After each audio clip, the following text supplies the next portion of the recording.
ಬಸವಾ ಬಸವಾ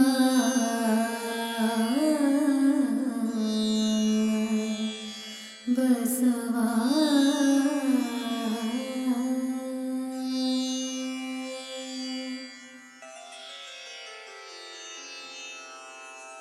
ಹರ ಬಸವಾಯ ನಮಃ ಪ್ರಭು ಬಸವಾಯ ನಮಃ ಗುರು ಬಸವಾಯ ನಮಃ ಲಿಂಗ ಬಸವಾಯ ನಮಃ ಜಂಗಮ ಬಸವಾಯ ನಮಃ ಭಸ್ಮ ಬಸವಾಯ ನಮಃ ರುದ್ರಾಕ್ಷಿ ಬಸವಾಯ ನಮಃ ಮಂತ್ರ ಬಸವಾಯ ನಮಃ ಪಾದೋದಕ ಬಸವಾಯ ನಮಃ ಪ್ರಸಾದ ಬಸವಾಯ ನಮಃ ಚಿನ್ನಿಧಿ ಬಸವಾಯ ನಮಃ ಚಿನ್ನಾದ ಬಸವಾಯ ನಮಃ ಚಿತ್ಬಿಂದು ಬಸವಾಯ ನಮಃ ಚಿತ್ಕಲ ಬಸವಾಯ ನಮಃ ಚಿದಂಗ ಬಸವಾಯ ನಮಃ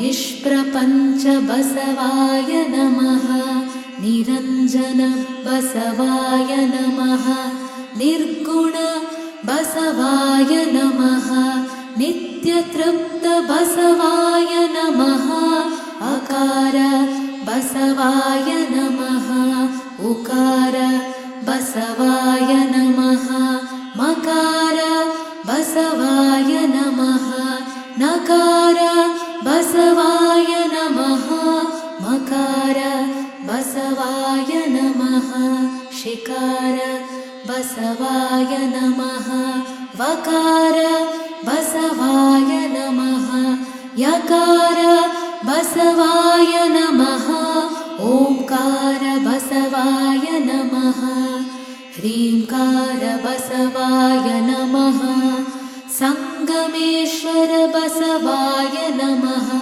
ಪ್ರತ್ಯಕ್ಷ ಕಪಿಲ ಸಿದ್ಧ ಮಲ್ಲಿಕಾರ್ಜುನ ಬಸವಾಯ ನಮೋ ನಮಃ.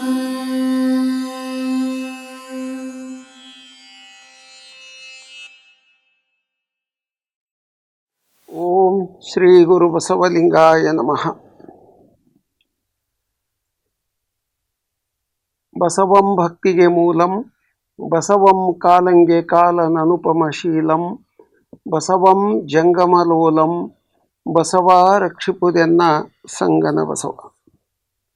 ಲೋಕಪೂಜ್ಯ ಜಗಜ್ಯೋತಿ ಅಪ್ಪ ಬಸವಣ್ಣನವರನ್ನು ಸ್ಮರಿಸಿಕೊಂಡು ಬಸವಗುರುವಿನ ಬೆಳಗಿನಲ್ಲಿ ಬೆಳಗಿದ 770 ಅಮರಗಣಗಳಿಗೂ ಲಿಂಗ ಲಕ್ಷದ ಮೇಲಣ 96 ಸಾಹಸಿಗ ಚರಜಂಗಮ ಚೇತನಗಳಿಗೆ ಶರಣೆಂದು ಅನುಭವ ಮಂಟಪದ ಅನುಭಾವಿ ಅಮರಗಣಗಳೆನಿಸಿದ 770 ಜನ ಶರಣೆಯರು ತಮ್ಮ ಸ್ವಾನುಭಾವದಿಂದ ರಚಿಸಿದ ವಚನಗಳು 12ನೇ ಶತಮಾನದಲ್ಲಿ ಇಡೀ ಭಾರತಕ್ಕಷ್ಟೇ ಅಲ್ಲ, ಇಡೀ ಪ್ರಪಂಚಕ್ಕೆ ಒಂದು ವಿನೂತನವಾದಂತಹ ತತ್ವ, ಸಿದ್ಧಾಂತ, ದರ್ಶನವನ್ನು ನೀಡಿದವು ಅನ್ನೋದನ್ನು ನಾವು ಕೇಳ್ತೀವಿ, ಕಾಣ್ತೇವೆ.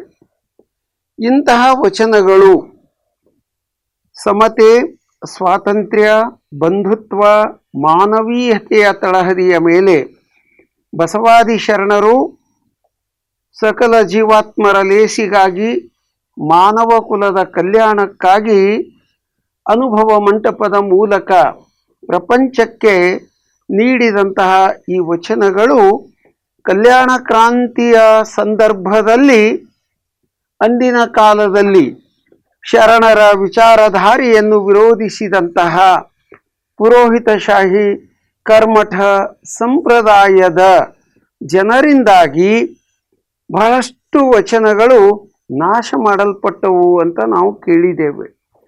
ಕಲ್ಯಾಣ ಕ್ರಾಂತಿಯ ಸಂದರ್ಭದಲ್ಲಿ ವಚನಗಳನ್ನು ಬೆನ್ನಿಗೆ ಕಟ್ಟಿಕೊಂಡು ವಚನಗಳನ್ನು ಸಂರಕ್ಷಣೆ ಮಾಡಲು ಸುಗವೇ ಕ್ರಾಂತಿ ಗಂಗೋತ್ರಿ ಶರಣೆ ಅಕ್ಕನಾಗಮ್ಮನವರ ನೇತೃತ್ವದಲ್ಲಿ ಅನೇಕ ಶರಣೆಯರು ಚನ್ನಬಸವಣ್ಣನವರ ಮಾರ್ಗದರ್ಶನದಲ್ಲಿ ಆ ವಚನಗಳನ್ನೆಲ್ಲ ಕಲ್ಯಾಣದಿಂದ ಉಳಿವಿಯವರೆಗೆ ಬಹಳ ಕಷ್ಟಪಟ್ಟು ಬಿಜ್ಜಳನ ಸೈನ್ಯದೊಂದಿಗೆ ಹೋರಾಟ ಮಾಡುತ್ತಾ ಆ ವಚನಗಳ ಸಂರಕ್ಷಣೆ ಮಾಡುತ್ತಾ ಬಂದು ಅವುಗಳನ್ನು ಉಳಿವಿಯ ಮಹಾಘೋರಾರಣ್ಯದ ಮಧ್ಯದಲ್ಲಿರುವಂತಹ ಗುಹೆಗಳಲ್ಲಿ ಸಂರಕ್ಷಣೆ ಮಾಡಿದ್ರು. ಅಲ್ಲಿರುವಂತಹ ಒಂದು ವಿಶಾಲವಾದ ಗುಹೆಗೆ ಮಹಾಮನೆ ಅಂತೇಳಿ ಇವತ್ತಿಗೂ ಕೂಡ ಹೆಸರು ಉಳ್ಕೊಂಡು ಬಂದಿರುವುದನ್ನು ನಾವು ಕಾಣ್ತೇವೆ. ಅಲ್ಲಿ ಒಂದು ಮಹಾಮನೆಯನ್ನು ಕಟ್ಟಿ ಮತ್ತೆ ವಚನಗಳನ್ನು ಸಂರಕ್ಷಣೆ ಮಾಡುವುದು, ಪ್ರಸಾರ ಮಾಡುವಂತಹ ಒಂದು ಕಾರ್ಯದಲ್ಲಿ ತೊಡಗಿಸಿಕೊಂಡಿದ್ದರು. ಕಲ್ಯಾಣ ಕ್ರಾಂತಿಯ ತರುವಾಯ ಬಸವಾದಿ ಶರಣರು ಬಯಲಾದ ನಂತರ ಸುಮಾರು 700 ವರ್ಷಗಳ ಕಾಲ ವಚನಗಳು ಒಂದರ್ಥದಲ್ಲಿ ಯಾರ ಗಮನಕ್ಕೂ ಬರದಂತೆಯೇ ಉಳಿದುಕೊಂಡು ಬಂದಿದ್ವು. 300 ವರ್ಷಗಳ ಕಾಲವಂತೂ ಅದು ಶರಣ ಸಾಹಿತ್ಯ ಪರಂಪರೆಯವರಿಗೆ ಒಂದು ಕಗ್ಗತ್ತಲೆಯ ಯುಗವೇ ಆಗಿ ಪರಿಣಮಿಸಿತ್ತು. 15ನೇ ಶತಮಾನದಲ್ಲಿ ತೋಂಟದ ಸಿದ್ಧಲಿಂಗ ಶಿವಯೋಗಿಗಳವರ ನೇತೃತ್ವದಲ್ಲಿ ಆ ಕಾಲದಲ್ಲಿ 101 ವಿರಕ್ತರು, 701 ವಿರಕ್ತರು ಅಂತ ಉಲ್ಲೇಖಗಳು ಬರ್ತವೆ. ಇವರ ಒಂದು ಪರಿಶ್ರಮದ ಫಲವಾಗಿ ಮತ್ತೆ ವಚನಗಳ ಒಂದು ಪುನರುಜ್ಜೀವನದ ಯುಗವಾಗಿ ಪರಿಣಮಿಸಿ ಅನೇಕ ತೋಂಟದ ಸಿದ್ಧಲಿಂಗ ಶಿವಯೋಗಿಗಳವರ ಶಿಷ್ಯ ಪ್ರಶಿಷ್ಯ ಪರಂಪರೆಯವರು ವಚನಗಳನ್ನು ಸಂಕಲನಗೈಯುತ್ತಾ ಆ ವಚನಗಳಲ್ಲಿ ಇರುವಂತಹ ತತ್ವವನ್ನು ಸಂವಾದ ರೂಪದಲ್ಲಿ ಜೋಡಿಸುತ್ತಾ ಬಂದುದೇ ಅದು ಶೂನ್ಯ ಸಂಪಾದನೆಗಳು ಅಂತ ಕರೆಯಲ್ಪಟ್ಟು, ಅದಾದ ನಂತರ ಷಣ್ಮುಖ ಶಿವಯೋಗಿಗಳಂಥವರು, ಸ್ವತಂತ್ರ ಸಿದ್ಧಲಿಂಗೇಶ್ವರರು, ಆಮೇಲೆ ಕಾಡಸಿದ್ದೇಶ್ವರರು ಮುಂತಾದ ವಚನಕಾರರು ಅಲ್ಲಲ್ಲಿ ಉದಿಸಿ ಅವರು ಕೂಡ ಸ್ವತಂತ್ರವಾಗಿ ವಚನಗಳನ್ನು ರಚನೆ ಮಾಡುತ್ತಾ ಈ ವಚನ ಪರಂಪರೆಯನ್ನು ಬೆಳೆಸಿಕೊಂಡು ಬಂದಿದ್ದರು. ಆದರೆ 20ನೇ ಶತಮಾನದಲ್ಲಿ ಮರೆಯಾಗಿ ಹೋಗಿದ್ದಂತಹ 12ನೇ ಶತಮಾನದ ಬಸವಾದಿ ಶರಣರ ವಚನಗಳನ್ನು ಸಂಪೂರ್ಣವಾಗಿ ಅವುಗಳನ್ನು ಸಂಗ್ರಹಿಸಿ ಸಂಕಲನ ರೂಪದಲ್ಲಿ ಪ್ರಕಾಶನಗೈದಂತಹ ಕೀರ್ತಿ ಯಾರಿಗೆ ಸಲ್ತದ ಅಂದ್ರೆ ವಚನ ಸಂಶೋಧನಾ ಪಿತಾಮಹ ಡಾಕ್ಟರ್ ಫೋಗು ಹಳಕಟ್ಟಿಯವರಿಗೆ ಈ ಕೀರ್ತಿ ಸಲ್ತದ. ಹಳಕಟ್ಟಿ ಶರಣರು ಮೂಲತಃ ಧಾರವಾಡದಲ್ಲಿ ಗುರುಬಸಪ್ಪ ದಾನಮ್ಮ ತಾಯಿಯವರ ಒಂದು ಪುಣ್ಯ ಗರ್ಭದಲ್ಲಿ ಜನಿಸಿ, ಅವರು ಹಳಕಟ್ಟಿ ಶರಣರು ಜನಿಸಿದ್ದು ಜುಲೈ 2, 1880 ಇಸ್ವಿ.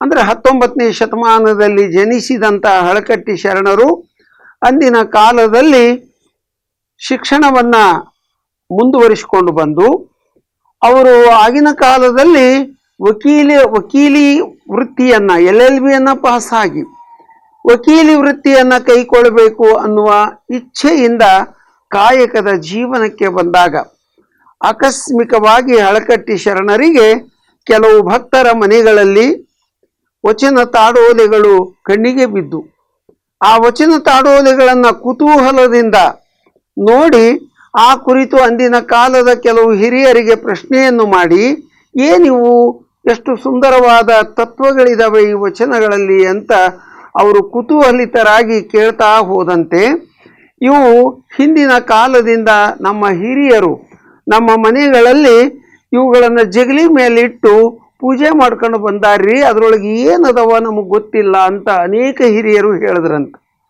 ಆವಾಗ ಹಳಕಟ್ಟಿ ಶರಣರು ಅವರಿಗೆ ಕೈ ಮುಗಿದು ಅವ್ರ ಕಡೆಯಿಂದ ಆ ವಚನ ತಾಡೋಲೆಗಳನ್ನೆಲ್ಲ ಸಂಗ್ರಹಿಸಿಕೊಂಡು ಬಂದು ಆ ಕಟ್ಟುಗಳನ್ನೆಲ್ಲ ಪರಿಶೀಲನೆ ಮಾಡ್ತಾ ಹೋದಂತೆ ಹಳಕಟ್ಟಿ ಶರಣರಿಗೆ ಬಹಳ ಅತ್ಯಾನಂದವಾಯಿತು. ಎಂಥ ಒಂದು ಅದ್ಭುತವಾದಂತಹ ಶರಣರ ಸಾಹಿತ್ಯ ಇದೆ.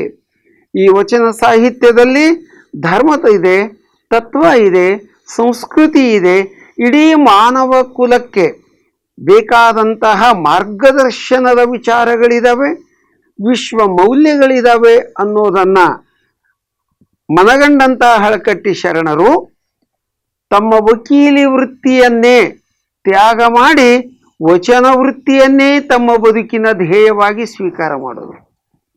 ಈ ರೀತಿಯಾಗಿ ಹಳಕಟ್ಟಿ ಶರಣರ ಸಂಪೂರ್ಣ ಜೀವನ ವಚನಗಳ ಸಂಗ್ರಹ, ಪರಿಷ್ಕರಣೆ, ಸಂಕಲನ, ಮುದ್ರಣ ಇದಕ್ಕಾಗಿಯೇ ತಮ್ಮ ಬದುಕನ್ನು ಮೀಸಲಿಟ್ಟರು. ಹಳಕಟ್ಟಿ ಶರಣರು ಜೀವಿತದ ಅವಧಿ 84 ವರ್ಷಗಳು.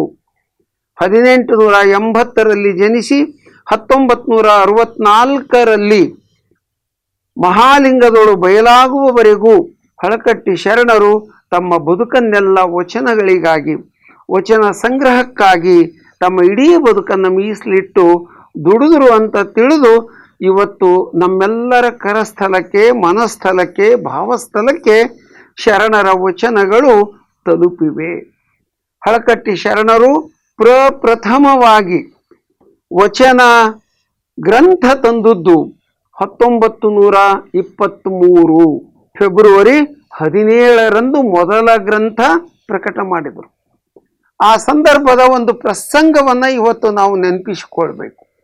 ಹಳಕಟ್ಟಿ ಶರಣರು ತಾವು ಸಂಗ್ರಹಿಸಿದ ವಚನ ಕಟ್ಟುಗಳು, ತಾಡೋಲೆ ಕಟ್ಟುಗಳನ್ನೆಲ್ಲ ಬರಿತಾ ಒಂದು ಸಂಕಲನ ಸಿದ್ಧವಾದ ನಂತರ ಅದನ್ನು ಮುದ್ರಣ ಮಾಡುವಂತಹ ಒಂದು ಅಭಿಲಾಷೆಯಿಂದ, ಅಂದಿನ ಕಾಲದಲ್ಲಿ ಮುದ್ರಣಾಲಯಗಳ ಕೊರತೆ ಇದ್ದ ಕಾಲ, ಅವಾಗ ಮಂಗಳೂರಿನಲ್ಲಿ ಇದ್ದಂತಹ ಭಾಷಲ್ ಮಿಷನ್ ಸಂಸ್ಥೆಯವರ ಮುದ್ರಣಾಲಯಕ್ಕೆ ಆ ವಚನಗಳ ಒಂದು ಸಂಗ್ರಹವನ್ನು, ತಾವು ಹಸ್ತಪ್ರತಿಯನ್ನು ಸಿದ್ಧಪಡಿಸಿದ್ದನ್ನು ಅದನ್ನು ಕಳಿಸಿಕೊಡ್ತಾರೆ.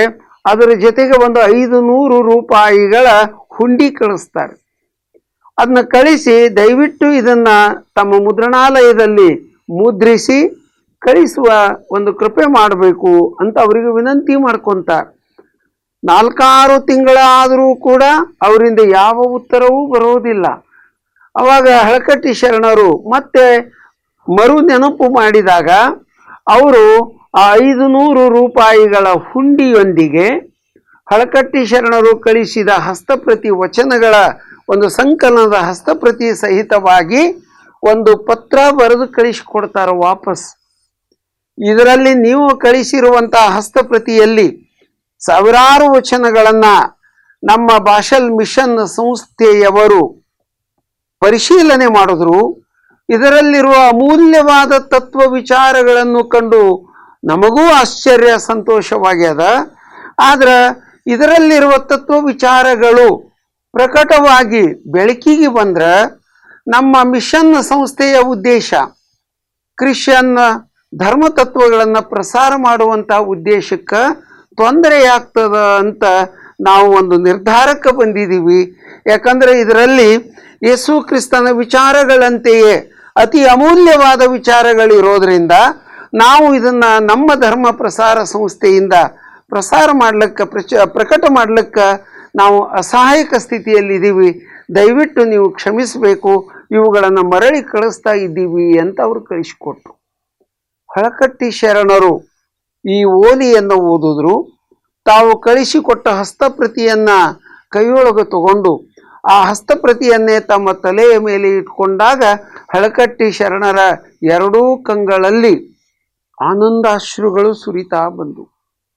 ಅವಾಗ ಹಳಕಟ್ಟಿ ಶರಣರು ಮನಸ್ಸಿನಲ್ಲಿ ನಿರ್ಧಾರ ಮಾಡಿದ್ರು, ಇಡೀ ಪ್ರಪಂಚಕ್ಕೆ ಯೇಸು ಕ್ರಿಸ್ತನ ಸಂದೇಶವನ್ನ ಬೈಬಲ್ ಮೂಲಕ ಪ್ರಸಾರದ ಮೂಲಕ ಮಾಡ್ತಾ ಇರುವಂತಹ ಕ್ರಿಶ್ಚಿಯನ್ ಮಿಷನರಿ ವ್ಯವಸ್ಥೆಯವರಿಗೆ ಬಸವಾದಿ ಶರಣರ ಈ ವಚನಗಳು ಶ್ರೇಷ್ಠ ತತ್ವ ವಿಚಾರಗಳಿದಾವೆ ಅಂತ ಅವರಿಗೆ ಗೊತ್ತಾಗಿ ಅವರು ಪ್ರಕಟ ಮಾಡಲಿಕ್ಕೆ ಹಿಂಜರಿದಾಗ ಹಳಕಟ್ಟಿ ಶರಣರಿಗೆ ಅನ್ನಿಸ್ತು, ಇಡೀ ಜಗತ್ತನ್ನೇ ವ್ಯಾಪಿಸಿರುವಂತಹ ಕ್ರಿಶ್ಚಿಯನ್ ಧರ್ಮ ವ್ಯವಸ್ಥೆಯವರು ಇದನ್ನು ಪ್ರಕಟ ಮಾಡಲಿಕ್ಕೆ ಹಿಂಜರಿದಾರ ಅಂದ್ರೆ ಎಷ್ಟೊಂದು ಅಮೂಲ್ಯವಾದ ತತ್ವ ವಿಚಾರಗಳು ನಮ್ಮ ವಚನ ಶರಣರ ವಚನಗಳಲ್ಲಿ ಅದಾವು ಅಂತ ತಿಳಿದು ಹಳಕಟ್ಟಿ ಶರಣರಿಗೆ ಒಂದು ಕಡೆಗೆ ಆನಂದದ ಬಾಷ್ಪ, ಇನ್ನೊಂದು ಕಡೆಗೆ 800 ವರ್ಷಗಳಾದರೂ ಕೂಡ ಇಷ್ಟು ಅಮೂಲ್ಯವಾದ ವಚನ ನಿಧಿಯನ್ನ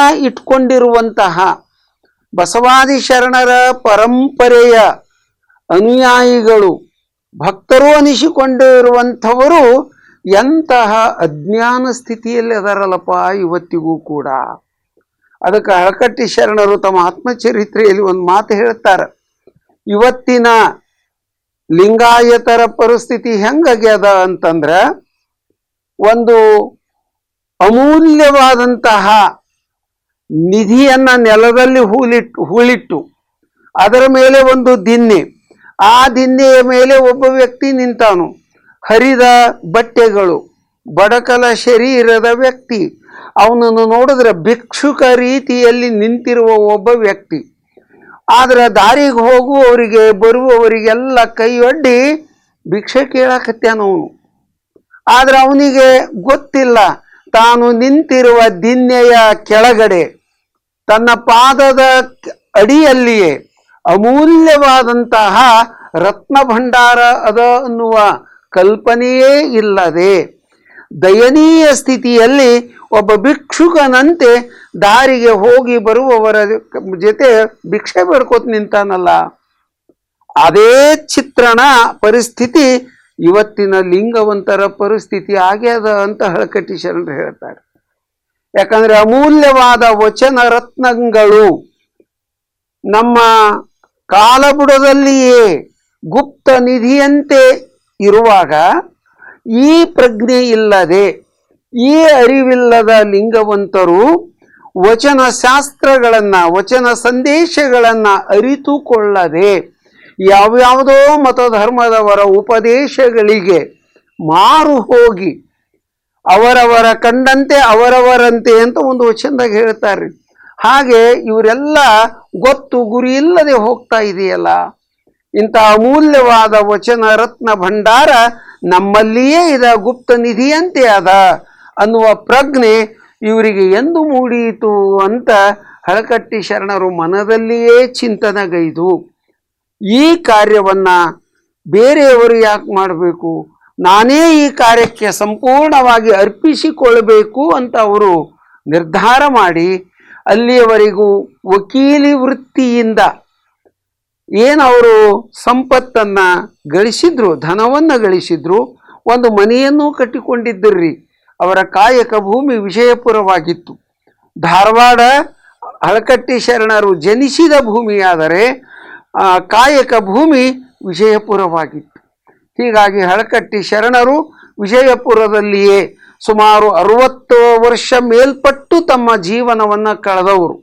ಅಲ್ಲಿ ವಿಜಯಪುರದಲ್ಲಿ ವಿಚಾರ ಮಾಡಿದ್ರು, ಒಂದು ಮುದ್ರಣಾಲಯವನ್ನು ವಿಜಯಪುರದಲ್ಲೇ ಹಾಕಬೇಕು. ವಕೀಲಿ ವೃತ್ತಿಯಿಂದ ಗಳಿಸಿ ಕಟ್ಟಿಸಿದ ಸ್ವಂತ ಮನೆಯನ್ನೇ ಮಾರಾಟ ಮಾಡಿ ಅದರಿಂದ ಬಂದ ಹಣದಿಂದ ಸ್ವತಂತ್ರವಾಗಿ ಒಂದು ಮುದ್ರಣಾಲಯವನ್ನು ಖರೀದಿಸಿ ತಂದು ಅದನ್ನು ವಿಜಯಪುರದಲ್ಲಿ ಒಂದು ಬಾಡಿಗೆ ಮನೆಯೊಳಗ ಆ ಮುದ್ರಣಾಲಯವನ್ನು ಸ್ಥಾಪಿಸ್ತಾರೆ. ಆ ಬಾಡಿಗೆ ಮನೆಯಲ್ಲಿ ಸ್ಥಾಪಿಸಿ ಅದಕ್ಕೊಂದು ಹೆಸರು ಇಡ್ತಾರೆ, ಹಿತಚಿಂತಕ ಮುದ್ರಣಾಲಯ. ಆ ಹಿತಚಿಂತಕ ಮುದ್ರಣಾಲಯದಲ್ಲಿ ತಾವು ಸಂಗ್ರಹಿಸಿದ, ತಾವು ಸಂಪಾದಿಸಿದ, ತಾವು ಸಂಕಲನಗೈದ ವಚನ ಗ್ರಂಥಗಳನ್ನೆಲ್ಲ ಆ ತಮ್ಮದೇ ಮುದ್ರಣಾಲಯದ ಮೂಲಕ ಪ್ರಕಟ ಮಾಡ್ತಾ ಬಂದು ಇಡೀ ನಾಡಿಗೆ ಬಸವಾದಿ ಶರಣರ ವಚನಗಳನ್ನು ಪರಿಚಯಿಸಿದ ಕೀರ್ತಿ ಹಳಕಟ್ಟಿ ಶರಣರಿಗೆ ಸಲ್ತದೆ. ಹಳಕಟ್ಟಿ ಶರಣರು 100 ಗ್ರಂಥಗಳನ್ನು ಪ್ರಕಟ ಮಾಡಿದ್ದಾರೆ ತಮ್ಮ ಜೀವಿತಾವಧಿಯಲ್ಲಿ. ಬಸವಾದಿ ಶರಣರ ವಚನಗಳಾಯಿತು, ಬಸವಾದಿ ಶರಣರ ಕುರಿತ ಕಾವ್ಯಗಳಾಯಿತು, 100 ಗ್ರಂಥಗಳು ಪ್ರಕಟ ಮಾಡಿದರೂ ಕೂಡ ಮೊಟ್ಟ ಮೊದಲ ಗ್ರಂಥವಾಗಿ ಮೂಡಿ ಬಂದದ್ದು ವಚನ ಶಾಸ್ತ್ರ ಸಾರ. ಇದೇ ಆ ಗ್ರಂಥ. ಇದು ಮೊಟ್ಟ ಮೊದಲನೇ ಸಲ 1ನೇ ಪುಸ್ತಕವಾಗಿ ಹೊರಹೊಮ್ಮಿದ್ದು. ಇದರಲ್ಲಿ ಹಳಕಟ್ಟಿ ಶರಣರು 2665 ವಚನಗಳನ್ನು ಇವತ್ತಿಗೆ ಸರಿಯಾಗಿ 100 ವರ್ಷಗಳ ಹಿಂದೆ ಈ ಗ್ರಂಥವನ್ನು ಪ್ರಕಟ ಮಾಡ್ತಾರೆ. ಇದಕ್ಕೆ ವಚನ ಶಾಸ್ತ್ರ ಸಾರ ಭಾಗ 1 ಅಂತ ಹೆಸರಿಡ್ತಾರೆ. ಯಾಕಂದ್ರೆ ಅವರ ಯೋಜನೆ ಇತ್ತು, ಇದು ಮತ್ತೆ ಭಾಗ 2, ಭಾಗ 3 ಹೀಗೆ ಮುಂದುವರಿಬೇಕು ಅನ್ನುವ ದೃಷ್ಟಿಯಿಂದ ಹಳಕಟ್ಟಿ ಶರಣರು ವಚನ ಶಾಸ್ತ್ರ ಸಾರ ಭಾಗ 1 ಅಂತ ಈ ಗ್ರಂಥಕ್ಕೆ ಹೆಸರಿಟ್ಟು ಈ ಒಂದು ಗ್ರಂಥವನ್ನು ಪ್ರಥಮವಾಗಿ ಪ್ರಕಟ ಮಾಡಿರೋದ್ರಿಂದ ಈ ಗ್ರಂಥ 1923ರಲ್ಲಿ ಪ್ರಕಟವಾಗಿ ವಚನಶಾಸ್ತ್ರ ಸಾರ ಕೃತಿ ಬೃಹತ್ ಗ್ರಂಥ ಇದು ನಾಡಿಗೆ ಜನರ ಕೈಗೆ ಬಸವ ಭಕ್ತರ ಕೈಗೆ ತಲುಪುವಂತಾಯಿತು. ಇವತ್ತು 2023ನೇ ಇಸ್ವಿ ನಾವು ಇದ್ದಿರೋದು, ಅಂದರೆ 100 ವರ್ಷಗಳ ಹಿಂದೆ ವಚನಶಾಸ್ತ್ರ ಸಾರ ಗ್ರಂಥ ಪ್ರಕಟವಾಗಿರೋದ್ರಿಂದ ಈ ಗ್ರಂಥದ ಶತಮಾನೋತ್ಸವ ವರ್ಷ ಇದು. ವಚನಶಾಸ್ತ್ರ ಸಾರ ಗ್ರಂಥದ ಶತಮಾನೋತ್ಸವ ವರ್ಷ. ಈ ಒಂದು ವರ್ಷಾಚರಣೆ ಏನದ ಉತ್ಸವ ಇದು ನಾಡಿನಾದ್ಯಂತ ಆಚರಿಸಲ್ಪಡ್ತಾ ಇದೆ. ಇದು ಧಾರವಾಡದಲ್ಲಿ, ಕಲಬುರಗಿಯಲ್ಲಿ, ಕಲ್ಯಾಣ ನಾಡಿನಲ್ಲಿ ಮತ್ತು ಮೈಸೂರು ಪ್ರಾಂತದಲ್ಲಿ, ಇಡೀ ಕರ್ನಾಟಕದಲ್ಲಿ ಅಷ್ಟೇ ಏಕೆ ಈ ಗ್ರಂಥ ಹಿಂದಿ ಒಳಗೆ ಮರಾಠಿ ಒಳಗೂ ಕೂಡ ಅನುವಾದವಾಗಿರೋದ್ರಿಂದ ಭಾರತದಾದ್ಯಂತ ವಚನಶಾಸ್ತ್ರ ಸಾರ ಗ್ರಂಥ ಇವತ್ತು ಪರಿಚಯವಾಗಿ ಜನಮಾನಸದಲ್ಲಿ ಹಳಕಟ್ಟಿ ಶರಣರು ಅಂದ್ರೆ ವಚನಶಾಸ್ತ್ರ ಸಾರ, ವಚನಶಾಸ್ತ್ರ ಸಾರ ಅಂದ್ರೆ ಹಳಕಟ್ಟಿ ಶರಣರು ಅನ್ನುವಂತೆ ಅವಿನಾಭಾವ ಸಂಬಂಧ ಈ ಗ್ರಂಥದ ಜೊತೆ ಹಳಕಟ್ಟಿ ಶರಣರಿಗೆ ಐತಿ. ಈ ಗ್ರಂಥ 1923ರಲ್ಲಿ ಪ್ರಥಮವಾಗಿ ಪ್ರಕಟವಾಯಿತು. ಅದಾದ ನಂತರ ಹಳಕಟ್ಟಿ ಶರಣರು ಲಿಂಗೈಕ್ಯರಾದ ನಂತರ ಹಳಕಟ್ಟಿ ಶರಣರ ಜನ್ಮ ಶತಮಾನೋತ್ಸವದ ಆಚರಣೆಯ ತರುವಾಯ ನಮ್ಮ ಗದಗಿನ ಜಗದ್ಗುರು ತೋಂಟದ ಸಿದ್ಧಲಿಂಗ ಮಹಾಸ್ವಾಮಿಗಳವರು ತೋಂಟದಾರ್ಯ ಮಠದಿಂದಲೂ ಈ ಗ್ರಂಥವನ್ನು ಪ್ರಕಟ ಮಾಡಿದ್ರು. ಅನಂತರ ನಮ್ಮ ವಿಜಯಪುರದ ಹಳಕಟ್ಟಿ ಶರಣರೇ ಆ ಕಾಲದಲ್ಲಿ ಸ್ಥಾಪಿಸಿದ 1910ನೇ ಇಸ್ವಿಯಲ್ಲಿ ಸ್ಥಾಪಿಸಿದ Vijayapura Lingayat district educational institution BLDE ಆಗಿನ ಕಾಲದಲ್ಲಿ ಇಂಗ್ಲೀಷ್ನಲ್ಲಿ ಕರೆಯಲ್ಪಟ್ಟದ್ದು BLDE ಅನ್ನುವಂಥ ಒಂದು ಶಿಕ್ಷಣ ಸಂಸ್ಥೆ ಹಳಕಟ್ಟಿ ಶರಣರೇ ಅಂದಿನ ಕಾಲದಲ್ಲಿ ಸ್ಥಾಪಿಸಿದ ಸಂಸ್ಥೆ. ಇವತ್ತು ಹೆಮ್ಮರವಾಗಿ ನೂರಾರು ಶಾಲೆ ಕಾಲೇಜುಗಳು, ಮೆಡಿಕಲ್ ಕಾಲೇಜು, ಇಂಜಿನಿಯರಿಂಗ್ ಕಾಲೇಜು ಮೊದಲು ಮಾಡಿ ಇವತ್ತು ನೂರಾರು ಶಿಕ್ಷಣ ಸಂಸ್ಥೆಗಳು, 10,000 ಜನ ಅಧ್ಯಾಪಕರು, ಶಿಕ್ಷಕರು, ಸಿಬ್ಬಂದಿ ವರ್ಗ, ಲಕ್ಷಾಂತರ ಜನ ವಿದ್ಯಾರ್ಥಿಗಳು ಹಳಕಟ್ಟಿ ಶರಣರು ಸ್ಥಾಪಿಸಿದ ಸಂಸ್ಥೆಯಲ್ಲಿ ಇವತ್ತು ಶಿಕ್ಷಣ ಪಡೀತಾ ಇದ್ದಾರೆ. ಆ ಸಂಸ್ಥೆಯ ಇವತ್ತಿನ ಅಧ್ಯಕ್ಷರಾಗಿರುವಂತಹ ಸನ್ಮಾನ್ಯ ಶ್ರೀ MB ಪಾಟೀಲ್ರು, ಡಾಕ್ಟರ್ MM ಕಲಬುರ್ಗಿ ಅವರು ಹಾಗೂ ಡಾಕ್ಟರ್ ವೀರಣ್ಣ ರಾಜೂರವರು ಮುಂತಾದವರ ಒಂದು ಸದಿಚ್ಛೆಗೆ ಅವರು ಆಗಲಿ ಅಂತ ಒಪ್ಪಿಗೆ ಇತ್ತು ಹಳಕಟ್ಟಿ ಶರಣರ ಸಮಗ್ರ ಸಾಹಿತ್ಯವನ್ನೆಲ್ಲ ಬೃಹತ್ ಸಂಪುಟಗಳಲ್ಲಿ ವಿಜಯಪುರದ BLD ಸಂಸ್ಥೆಯ ಮೂಲಕ ಇದು ಪ್ರಕಾಶನಗೊಳಿಸಿದ್ದನ್ನು, ಇತ್ತೀಚೆಗೆ ಪ್ರಕಾಶನಗೊಳಿಸಿದ್ದನ್ನು ನಾವೆಲ್ಲ ಕಾಣ್ತಾ ಇದ್ದೀವಿ. ಈ ಒಂದು ಗ್ರಂಥ ವಚನಶಾಸ್ತ್ರ ಸಾರ, ಈ ಗ್ರಂಥದ ಶತಮಾನೋತ್ಸವ ವರ್ಷ ಇದು. ಇನ್ನು ಎರಡನೇದಾಗಿ ಈ ಗ್ರಂಥದ ಕುರಿತು ಸಂಕ್ಷಿಪ್ತ ಪರಿಚಯವನ್ನು ನಾವೆಲ್ಲ ಮಾಡಿಕೊಳ್ಳಬೇಕಾಗ್ಯದ. ವಚನ ಇದು ಸಾಹಿತ್ಯವೋ, ಸಿದ್ಧಾಂತವೋ, ಶಾಸ್ತ್ರವೋ, ದರ್ಶನವೋ, ಮಾರ್ಗವೋ, ಹೀಗೆ ಅನೇಕ ರೀತಿಯ ಒಂದು ಚರ್ಚೆಯನ್ನು ವಚನ ಸಾಹಿತ್ಯ ಅಧ್ಯಯನಶೀಲರಾದ ಸಾಹಿತಿಗಳು, ತತ್ವವೇತ್ತರು ಈ ಕುರಿತು ಈ ಶತಮಾನದುದ್ದಕ್ಕೂ ಹಳಕಟ್ಟಿ ಶರಣರು ಈ ಗ್ರಂಥವನ್ನು ಪ್ರಕಟ ಮಾಡಿದ ನಂತರ ಈ 100 ವರ್ಷಗಳಲ್ಲಿ ಚಿಂತನೆ ಮಾಡ್ಕೋತನ ಬಂದಿದ್ದಾರೆ. ಆದರೆ ಇವತ್ತು ನಾವು ಅರ್ಥ ಮಾಡ್ಕೊಳ್ಬೇಕಾಗ್ಯದ, ವಚನ ಅನ್ನೋದು ಎಲ್ಲ ವಿಚಾರಧಾರೆಗಳನ್ನು ಅಂಗವಿಸಿಕೊಂಡಿದೆ. ಇದು ಸರ್ವರ ಹಿತ ಬಯಸೋದರಿಂದ ಇದು ಸಾಹಿತ್ಯ. ಸರ್ವರ ಹಿತ ಬಯಸೋದಕ್ಕೆ ಸಾಹಿತ್ಯ ಅಂತ ಕರಿತೀವಿ. ಸೈದ್ಧಾಂತಿಕ ಹಿನ್ನೆಲೆಯಲ್ಲಿ ಭಾರತೀಯ ದಾರ್ಶನಿಕ ಪರಂಪರೆಯ ಒಂದು ಅದ್ಭುತವಾದ ವಿನೂತನವಾದ ಸಿದ್ಧಾಂತ ವಚನಗಳಲ್ಲಿ ಇರೋದರಿಂದ ವಚನವನ್ನು ವಚನ ಸಿದ್ಧಾಂತ ಅಂತಲೂ ಕರೆಯಲಾಗ್ತಾ ಇದೆ. ಇನ್ನು ಇಲ್ಲಿ ಈ ಜೀವನದೊಳಗೆ ಪ್ರತಿಯೊಬ್ಬ ಮಾನವನಿಗೂ ಕೂಡ ಆದರ್ಶವಾಗಿ, ಮಾದರಿಯಾಗಿ, ನೈತಿಕವಾಗಿ, ಕಾಯಕ ಜೀವಿಯಾಗಿ ಯಾವ ರೀತಿ ಬದುಕಬೇಕು ಅನ್ನುವ, ಯಾವ ರೀತಿ ಜೀವನ ಮಾರ್ಗದಲ್ಲಿ ನಡಿಬೇಕು ಅನ್ನುವ ವಿಚಾರವೂ ಕೂಡ ವಚನಗಳಲ್ಲಿ ಇರೋದರಿಂದ ವಚನ ಮಾರ್ಗವೂ ಹೌದು. ಇನ್ನು ಇಲ್ಲಿ ಆನುಭಾವಿಕ ನೆಲೆಯಲ್ಲಿ ಅಂತರಂಗದಲ್ಲಿ ಆ ಮಹಾಲಿಂಗ ತತ್ವದ ಬೆಳಕನ್ನು ಅನುಭವಿಸೋದರಿಂದ ಇದು ವಚನ ದರ್ಶನವೂ ಹೌದು. ಈ ರೀತಿಯಾಗಿ ವಚನಗಳು ಎಲ್ಲವನ್ನೂ ಒಳಗೊಂಡಿವೆ. ಅದಕ್ಕೆ ಹಳಕಟ್ಟಿ ಶರಣರು ಬಹಳಷ್ಟು ಯೋಚನೆ ಮಾಡಿ, ಚಿಂತನೆ ಮಾಡಿ ಇದಕ್ಕೆ ವಚನ ಶಾಸ್ತ್ರ ಅಂತ ಕರೆದ್ರು. ಶಾಸ್ತ್ರ ಅಂತ ಯಾಕೆ ಕರೆದ್ರು ಅಂದ್ರೆ 100 ವರ್ಷಗಳ ಹಿಂದೆ ನಮ್ಮ ನಾಡಿನಲ್ಲಿ ಒಂದು ಶಾಸ್ತ್ರ ಪರಂಪರೆ ಪ್ರಾರಂಭ ಆಗಿತ್ತು. ಅಂದಿನ ಕಾಲದಲ್ಲಿ, ಪ್ರಾಚೀನ ಕಾಲದಿಂದಲೂ ಕೂಡ ಷಟ್ಶಾಸ್ತ್ರ ಪರಂಪರೆ ಅಂತ ಸಾಗಿ ಬಂದಿತ್ತು. ಆ ಹಿನ್ನೆಲೆಯೊಳಗೆ ಹಳಕಟ್ಟಿ ಶರಣರು ವಿಚಾರ ಮಾಡಿದ್ರು, ಈ ವಚನಗಳನ್ನು ಕೂಡ ಶಾಸ್ತ್ರ ರೂಪದಲ್ಲಿ ಚಿಂತನ ಮಂಥನಕ್ಕೆ ಅಳವಡಿಸಬಹುದು. ಪ್ರತಿಯೊಬ್ಬ ಜ್ಞಾನಿಗಳೂ ಕೂಡ ವಚನಗಳನ್ನು ಶಾಸ್ತ್ರ ರೂಪದಲ್ಲಿ ಅಧ್ಯಯನ ಮಾಡಬಹುದು, ಚಿಂತನ ಮಾಡಬಹುದು, ಅನುಭವಕ್ಕೂ ಬಳಕೆ ಮಾಡಿಕೊಳ್ಬಹುದು, ಪ್ರಾರ್ಥನೆಗೂ ಬಳಸಬಹುದು. ಹೀಗೆ ಎಲ್ಲ ರೀತಿಯಿಂದ ಹಳಕಟ್ಟಿ ಶರಣರು ವಿಚಾರ ಮಾಡಿ ಈ ಒಂದು ಸಂಕಲನ ಗ್ರಂಥಕ್ಕೆ 2665 ವಚನಗಳ ಈ ಸಂಕಲನ ಗ್ರಂಥಕ್ಕೆ ವಚನಶಾಸ್ತ್ರ ಸಾರ ಅಂತ ಹಳಕಟ್ಟಿ ಶರಣರು ಹೆಸರಿಟ್ಟಿರೋದು ಬಹಳ ಸೂಕ್ತವಾಗ್ಯದ ಅಂತ ಅನ್ನಿಸ್ತದ. ಈ ಗ್ರಂಥದ ಪ್ರಸ್ತಾವನೆಯೊಳಗೆ ಹಳಕಟ್ಟಿ ಶರಣರು ಕೆಲವು ವಿಚಾರಗಳನ್ನು, ಈ ಗ್ರಂಥಕ್ಕೆ ಸುಮಾರು ಸುದೀರ್ಘವಾಗಿ 22 ಪುಟಗಳ ಒಂದು ಪ್ರಸ್ತಾವನೆಯನ್ನು ಸ್ವತಃ ಹಳಕಟ್ಟಿ ಶರಣರೇ 1923 ಫೆಬ್ರವರಿ 17ರಂದು ಪ್ರಸ್ತಾವನೆ ಬರೆದಾರೆ. 100 ವರ್ಷಗಳ ಹಿಂದೆಯೇ ಪ್ರಸ್ತಾವನೆ ಬರೆದಾರ.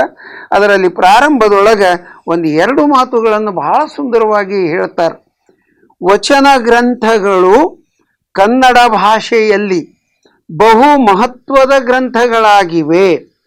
ಅವು ಒಂದು ಬಗೆಯ ವಾಂಗ್ಮಯವನ್ನೇ ಹುಟ್ಟಿಸಿರುತ್ತವೆಂದು ನಾವು ಹೇಳಬಹುದು. ಈ ವಾಂಗ್ಮಯವು ಮೊದಲಿಗೆ ಬಸವೇಶ್ವರನ ಕಾಲದಲ್ಲಿ ಉಗಮವಾಯಿತೆಂದು ತೋರುತ್ತದೆ. ಅಂದಿನಿಂದ ಈವರೆಗೆ ಅನೇಕ ವಚನಕಾರರು ಉದ್ಭವಿಸಿ ಲಿಂಗಾಯತ ಮತ ತತ್ವಗಳನ್ನು, ಅದರ ಪದ್ಧತಿಯನ್ನು ಇಂಥ ವಚನಗಳ ರೂಪವಾಗಿ ನಿರೂಪಿಸುತ್ತಾ ಬಂದಿರುವರು. ಹಳಕಟ್ಟಿ ಶರಣರು ಪ್ರಸ್ತಾವನೆಯ ಪ್ರಾರಂಭದ ಮಾತುಗಳನ್ನು ನಾವು ಗಮನಿಸಿದಾಗ, ಈ ಪ್ರಸ್ತಾವನೆಯಲ್ಲಿ ಹಳಕಟ್ಟಿ ಶರಣರು 22 ಪುಟಗಳ ಈ ಪ್ರಸ್ತಾವನೆಯಲ್ಲಿ ಸುಮಾರು 25-26 ಸಲ ಲಿಂಗಾಯತ ಶಬ್ದ ಬಳಸ್ಯಾರ. ಲಿಂಗಾಯತ ಧರ್ಮ, ಲಿಂಗಾಯತ ಮತ ಅನ್ನುವ ಶಬ್ದಗಳನ್ನು ಬಳಸಿರೋದನ್ನು ನಾವು ನೋಡಿದರೆ ಸ್ಪಷ್ಟವಾಗಿ 100 ವರ್ಷಗಳ ಹಿಂದೆ ಈ ಲಿಂಗಾಯತ ಅನ್ನುವ ಶಬ್ದ ಒಂದು ಸ್ವತಂತ್ರವಾದ ಧರ್ಮ, ಮತ, ಸಂಸ್ಥೆ, ಜನಾಂಗ, ಸಂಸ್ಕೃತಿಗೆ ಬಳಕೆ ಮಾಡಿಕೊಂಡು ಬರಲಾಗಿದೆ ಅನ್ನೋದು ನಮಗೆ ಈ ಗ್ರಂಥದ ಪ್ರಸ್ತಾವನೆ ಓದಿದಾಗ ಸ್ಪಷ್ಟವಾಗ್ತದೆ. ಈ ಗ್ರಂಥದ ಪ್ರಾರಂಭದಲ್ಲಿ ಹಳಕಟ್ಟಿ ಶರಣರು ಬಹಳ ಸುಂದರವಾಗಿ ಒಂದು ಅನುಕ್ರಮಣಿಕೆಯನ್ನು ಸಿದ್ಧಪಡಿಸಿದ್ದಾರೆ. 2600 ಮೇಲ್ಪಟ್ಟು ವಚನಗಳನ್ನು ಸಂಕಲನಗೈದಾರಲ್ಲ, ಈ ವಚನಗಳನ್ನು ಒಂದು ಅನುಕ್ರಮಣಿಕೆಯೊಳಗೆ ಕ್ರಮಬದ್ಧವಾಗಿ ಹೊಂದಿಸಿದ್ದಾರೆ. ಹೆಂಗೆ ಬೇಕು ಹಂಗೆ ವಚನಗಳು ಸಿಕ್ಕಂತೆ ಅವನ್ನ ಹಸ್ತಪ್ರತಿ ಮಾಡಿಕೊಂಡು ಅವುಗಳನ್ನು ಮುದ್ರಣಾಲಯದ ಮೂಲಕ ಮುದ್ರಣ ಮಾಡಲಿಲ್ಲ. ಎಲ್ಲ ತಾಳೋಲೆಗಳಿಂದ ವಚನಗಳನ್ನೆಲ್ಲ ಬರೆದು ತೆಗೆದು ಒಂದೊಂದು ವಚನಗಳನ್ನು ಚಿಂತನ ಮಂಥನಕ್ಕೆ ಒಳಪಡಿಸಿಕೊಂಡು ಅವುಗಳನ್ನೆಲ್ಲ ವಿಷಯಾನುಸಾರವಾಗಿ ಕ್ರಮಬದ್ಧವಾಗಿ ಜೋಡಿಸಿಕೊಂಡು ಈ ಗ್ರಂಥವನ್ನು ಪ್ರಕಟ ಮಾಡಿದ್ದಾರೆ. ಪ್ರಾರಂಭದಲ್ಲಿ ಪೀಠಿಕಾ ಸ್ಥಳ ಅಂತ ಹೆಸರಿಟ್ಟು ಅಲ್ಲಿ ಪರಮಾತ್ಮನ ಅವ್ಯಕ್ತ ಸ್ವರೂಪದಿಂದ ಪ್ರಾರಂಭ ಮಾಡಿ ಇಷ್ಟಲಿಂಗ ಸ್ವರೂಪ ಆಕಾರದವರೆಗೂ ಅವುಗಳನ್ನು ಶೀರ್ಷಿಕೆ ಇಟ್ಟು ಉಪಶೀರ್ಷಿಕೆಗಳನ್ನಿಟ್ಟು ಅದರ ಅಡಿಯೊಳಗೆ ಯಾವ್ಯಾವ ವಚನಗಳನ್ನು ನಾವು ಸಂಗ್ರಹ ಮಾಡಲಿಕ್ಕೆ ಸಾಧ್ಯ ಅದ ಅಂತ ವಿಚಾರ ಮಾಡಿ ಹಳಕಟ್ಟಿ ಶರಣರು ಪ್ರಕಟ ಮಾಡಿಕೊಂಡು ಬಂದಿರೋದನ್ನು ನಾವು ಕಾಣ್ತೇವೆ. ಇಲ್ಲಿ ಪರಮಾತ್ಮನ ಅವ್ಯಕ್ತ ಸ್ವರೂಪದಲ್ಲಿ ಒಂದು ವಚನವನ್ನು ಇಲ್ಲಿ ನಾವು ಗಮನಿಸೋಣ. ಪ್ರತಿಯೊಂದು ಶೀರ್ಷಿಕೆಯ ಅಡಿಯೊಳಗೆ 16 ವಚನಗಳನ್ನು, ಕೆಲವು ಶೀರ್ಷಿಕೆಗಳ ಅಡಿಯಲ್ಲಿ 1-2 ವಚನಗಳು ಇದ್ದಿರಬಹುದು, ಇನ್ನು ಕೆಲವು ಶೀರ್ಷಿಕೆಗಳ ಅಡಿಯಲ್ಲಿ 40-50 ವಚನಗಳನ್ನೂ ಕೂಡ ಆ ಒಂದು ತತ್ವ ವಿಚಾರಧಾರೆಯನ್ನು ಸರಿಯಾದ ರೀತಿಯಲ್ಲಿ ಮನವರಿಕೆ ಆಗುವಂತೆ ಅವರು ಸಂಕಲನ ಮಾಡಿರೋದನ್ನು ನಾವು ಕಾಣ್ತೀವ್ರಿ. ಇಲ್ಲಿ ಮೊದಲ ಒಂದು ಶೀರ್ಷಿಕೆಯ ಅಡಿಯಲ್ಲಿ ಪರಮಾತ್ಮನ ಅವ್ಯಕ್ತ ಸ್ವರೂಪ ಅನ್ನುವಂಥ ಅಡಿಯೊಳಗೆ ಹಳಕಟ್ಟಿ ಶರಣರು ಅನೇಕ ವಚನಗಳನ್ನು ಇಲ್ಲಿ ಸಂಗ್ರಹ ಮಾಡ್ಯಾರ. ಅದರಲ್ಲಿ ಒಂದು ವಚನ ಅಲ್ಲಮ ಪ್ರಭುದೇವರದೊಂದಿಗೆ ನಾವು ಪ್ರಾರಂಭ ಮಾಡೋಣ. ಆದಿ ಅನಾದಿ ಇಲ್ಲದಂದು, ಹಮ್ಮು ಬಿಮ್ಮುಗಳು ಇಲ್ಲದಂದು, ಸುರಾಳ ನಿರಾಳ ಇಲ್ಲದಂದು, ಶೂನ್ಯ ನಿಶೂನ್ಯ ಇಲ್ಲದಂದು, ಸಚರಾಚರವೆಲ್ಲ ರಚನೆಗೆ ಬಾರದೊಂದು, ಗುಹೇಶ್ವರನೊಬ್ಬನೇ ಇದ್ದೆಯಲ್ಲ ಇಲ್ಲದಂತೆ. ಇಲ್ಲಿ ಅಲ್ಲಮ ಪ್ರಭುಗಳ ವಚನಾಂಕಿತ ಗುಹೇಶ್ವರ ಅಂತ ಇದೆ. ಹೊರಗಲೌಕಿಕವಾಗಿ ಗುಹೆಗಳನ್ನು ನೋಡ್ತೇವೆ ನಾವು, ಅನೇಕ ಗುಡ್ಡಗಳ ಒಂದು ವ್ಯವಸ್ಥೆಯಲ್ಲಿ ಪರ್ವತಗಳಲ್ಲಿ ಗುಹೆಗಳನ್ನು ನೋಡ್ತೇವೆ. ಆದರೆ ಶರಣರು ಆ ಲೌಕಿಕ ಗುಹೆಗಳ ಶಬ್ದ ಬಳಸೋದಕ್ಕಿಂತ ಈ ದೇಹ ಅನ್ನೋದೇ ಒಂದು ಪರ್ವತ, ಈ ದೇಹದ ಒಳಗಡೆಗೆ ಒಂದು ಗುಹೆ ಅದ. ಆ ಗುಹೆಯೊಳಗೆ ಚಿಲ್ಲಿಂಗ ಸ್ವರೂಪದೊಳಗೆ, ಚಿತ್ತ ಚೈತನ್ಯ ಸ್ವರೂಪದೊಳಗೆ ಆ ಪರಾತ್ಪರ ಪರವಸ್ತುವಿನ ಅವ್ಯಕ್ತವಾದ ಒಂದು ಅಂಶ ಒಳಗ ಅದ. ಅದಕ್ಕೆ ದೇಹ ಗೌಹರದೊಳಗೆ ಅಂತಾರೆ ಶರಣರು. ಈ ದೇಹ ಅನ್ನುವಂಥ ಗುಹೆಯೊಳಗೆ ಈಶ್ವರ ತತ್ವ ಅದ. ಅದಕ್ಕೆ ಅಲ್ಲಮ ಪ್ರಭುದೇವರು ತಮ್ಮ ವಚನಗಳಿಗೆ ಅಂಕಿತವಾಗಿ ಮುದ್ರಿಕೆಯಾಗಿ ಗುಹೇಶ್ವರ ಅಂತ ಶಬ್ದ ಬಳಸ್ಯಾರ. ಪ್ರತಿಯೊಬ್ಬ ಶರಣರ ವಚನಾಂಕಿತಗಳನ್ನು ಸ್ವಲ್ಪ ತಾತ್ವಿಕ ಸೈದ್ಧಾಂತಿಕ ಹಿನ್ನೆಲೆಯೊಳಗೆ ನಾವು ಚಿಂತನೆ ಮಾಡ್ತಾ ಹೋದಾಗ ಅರ್ಥ ಆಗ್ತದೆ. ಅದಕ್ಕೆ ವಚನಾಂಕಿತಗಳ ತತ್ವದರ್ಶನ ಅಂತ 1-2 ಗ್ರಂಥಗಳೇ ಪ್ರಕಟ ಆಗ್ಯಾವ್ರಿ ಕನ್ನಡ ಸಾಹಿತ್ಯದಲ್ಲಿ.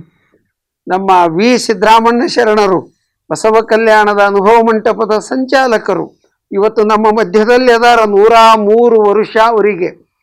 ಅವರು ವಚನಾಂಕಿತ ತತ್ವದರ್ಶನ ಅಂತ ಎಲ್ಲ ಶರಣರ ವಚನಾಂಕಿತಗಳದು. ಒಬ್ಬ ಶರಣ ಅವ್ರದ್ದು ಒಂದು ವಚನ ಪ್ರಕಟ ಮಾಡಿ ಆ ವಚನದ ಅನುಭಾವವನ್ನು, ಅದರ ನಿರ್ವಚನವನ್ನು, ಅರ್ಥವನ್ನೂ ಬರೆದು ಆ ಶರಣ ಈ ಅಂಕಿತ ಯಾಕೆ ಬಳಸ್ಯಾರು ಅಂತ ತಾತ್ವಿಕ ಚಿಂತನದ ಮೂಲಕ ಒಂದು ಬೃಹತ್ ಗ್ರಂಥವನ್ನೇ ಪ್ರಕಟ ಮಾಡಿದ್ದಾರೆ ಶರಣರು.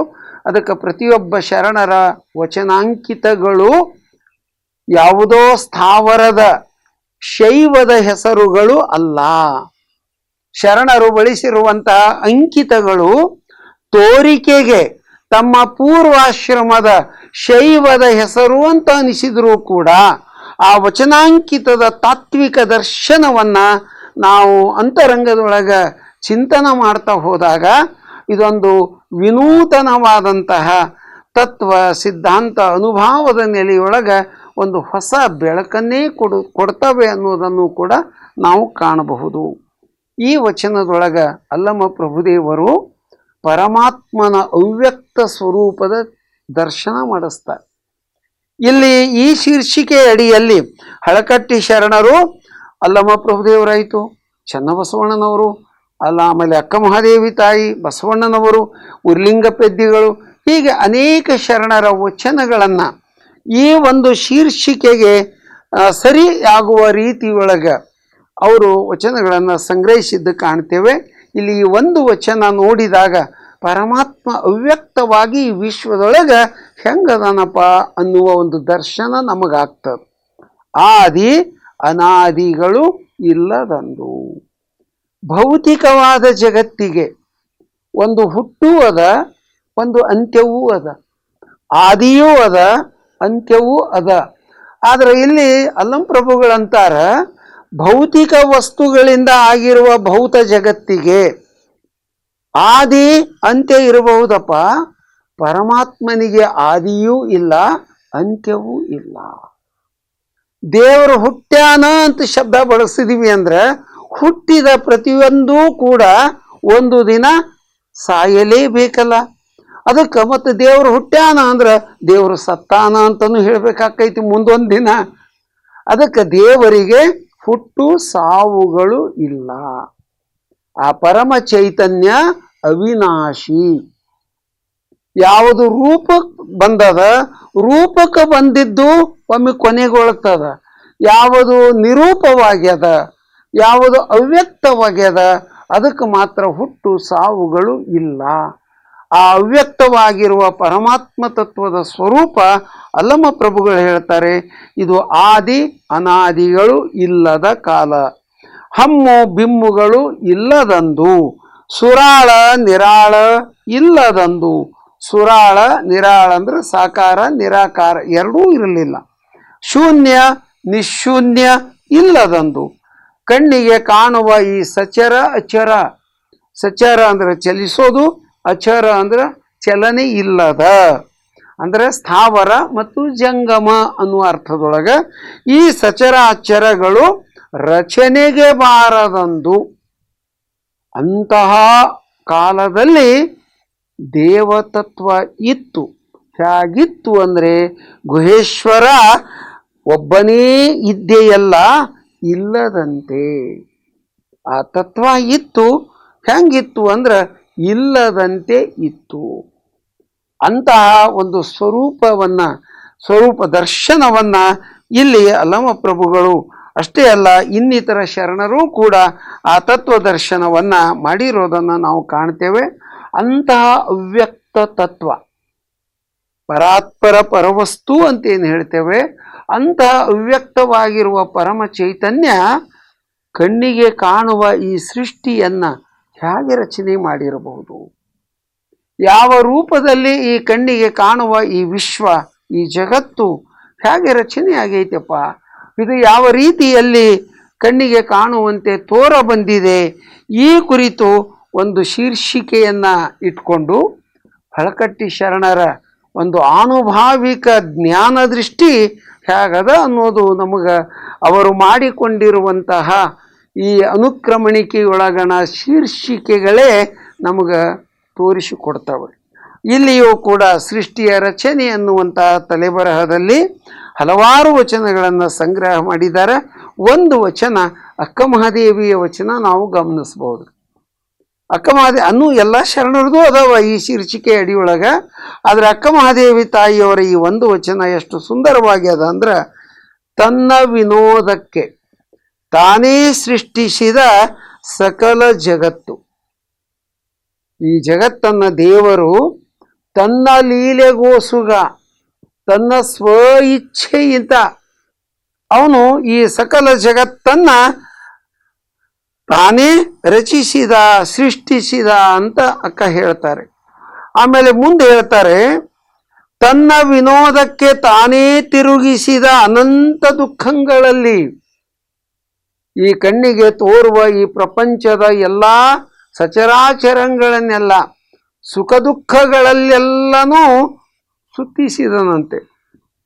ಇಂತೆನ್ನ ಚನ್ನ ಮಲ್ಲಿಕಾರ್ಜುನನೆಂಬ ಪರಶಿವನು. ಶಬ್ದ ನೋಡ್ರಿ ಅಕ್ಕ ಬಳಸಿರೋದು.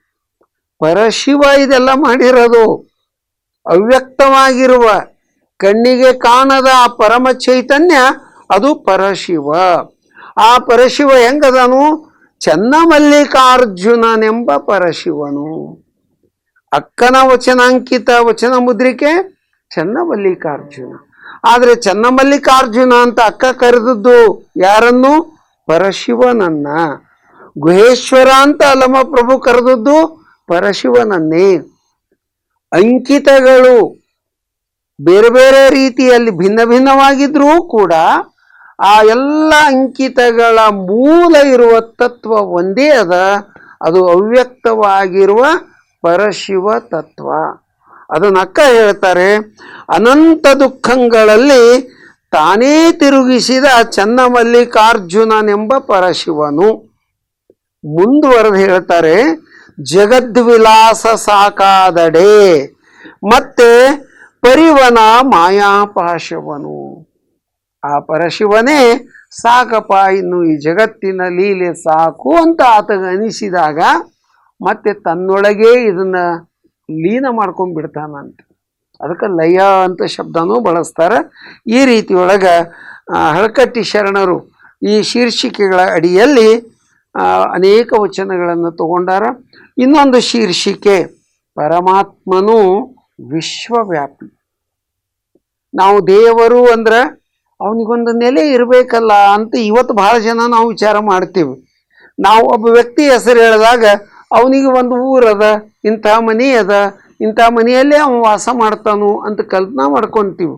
ಹಂಗೆ ನಾವು ವಾಸ್ತವಿಕವಾಗಿ ಬದುಕ್ತೀವಿ. ಆದರೆ ಇಲ್ಲಿ ಶರಣರು ತಮ್ಮ ವಚನಗಳಲ್ಲಿ ಆ ಪರಶಿವ ಎಲ್ಲಿ ಅದಾನು, ಯಾವ ರೀತಿಯಲ್ಲಿ ಅದಾನು ಅಂತಲೂ ಚಿಂತನೆ ಮಾಡಿದ್ದಾರೆ. ಅದನ್ನು ಇಲ್ಲಿ ಶರಣರು ತಮ್ಮ ವಚನಗಳಲ್ಲಿ ಹೇಳಿರೋದನ್ನು ಹಳಕಟ್ಟಿ ಶರಣರು ಈ ಶೀರ್ಷಿಕೆ ಅಡಿಯೊಳಗೆ ಮತ್ತೆ 10 ವಚನಗಳನ್ನು ಸಂಕಲನ ಮಾಡಿದ್ದಾರೆ, ಸಂಗ್ರಹ ಮಾಡಿ ಪ್ರಕಟ ಮಾಡಿದ್ದಾರೆ.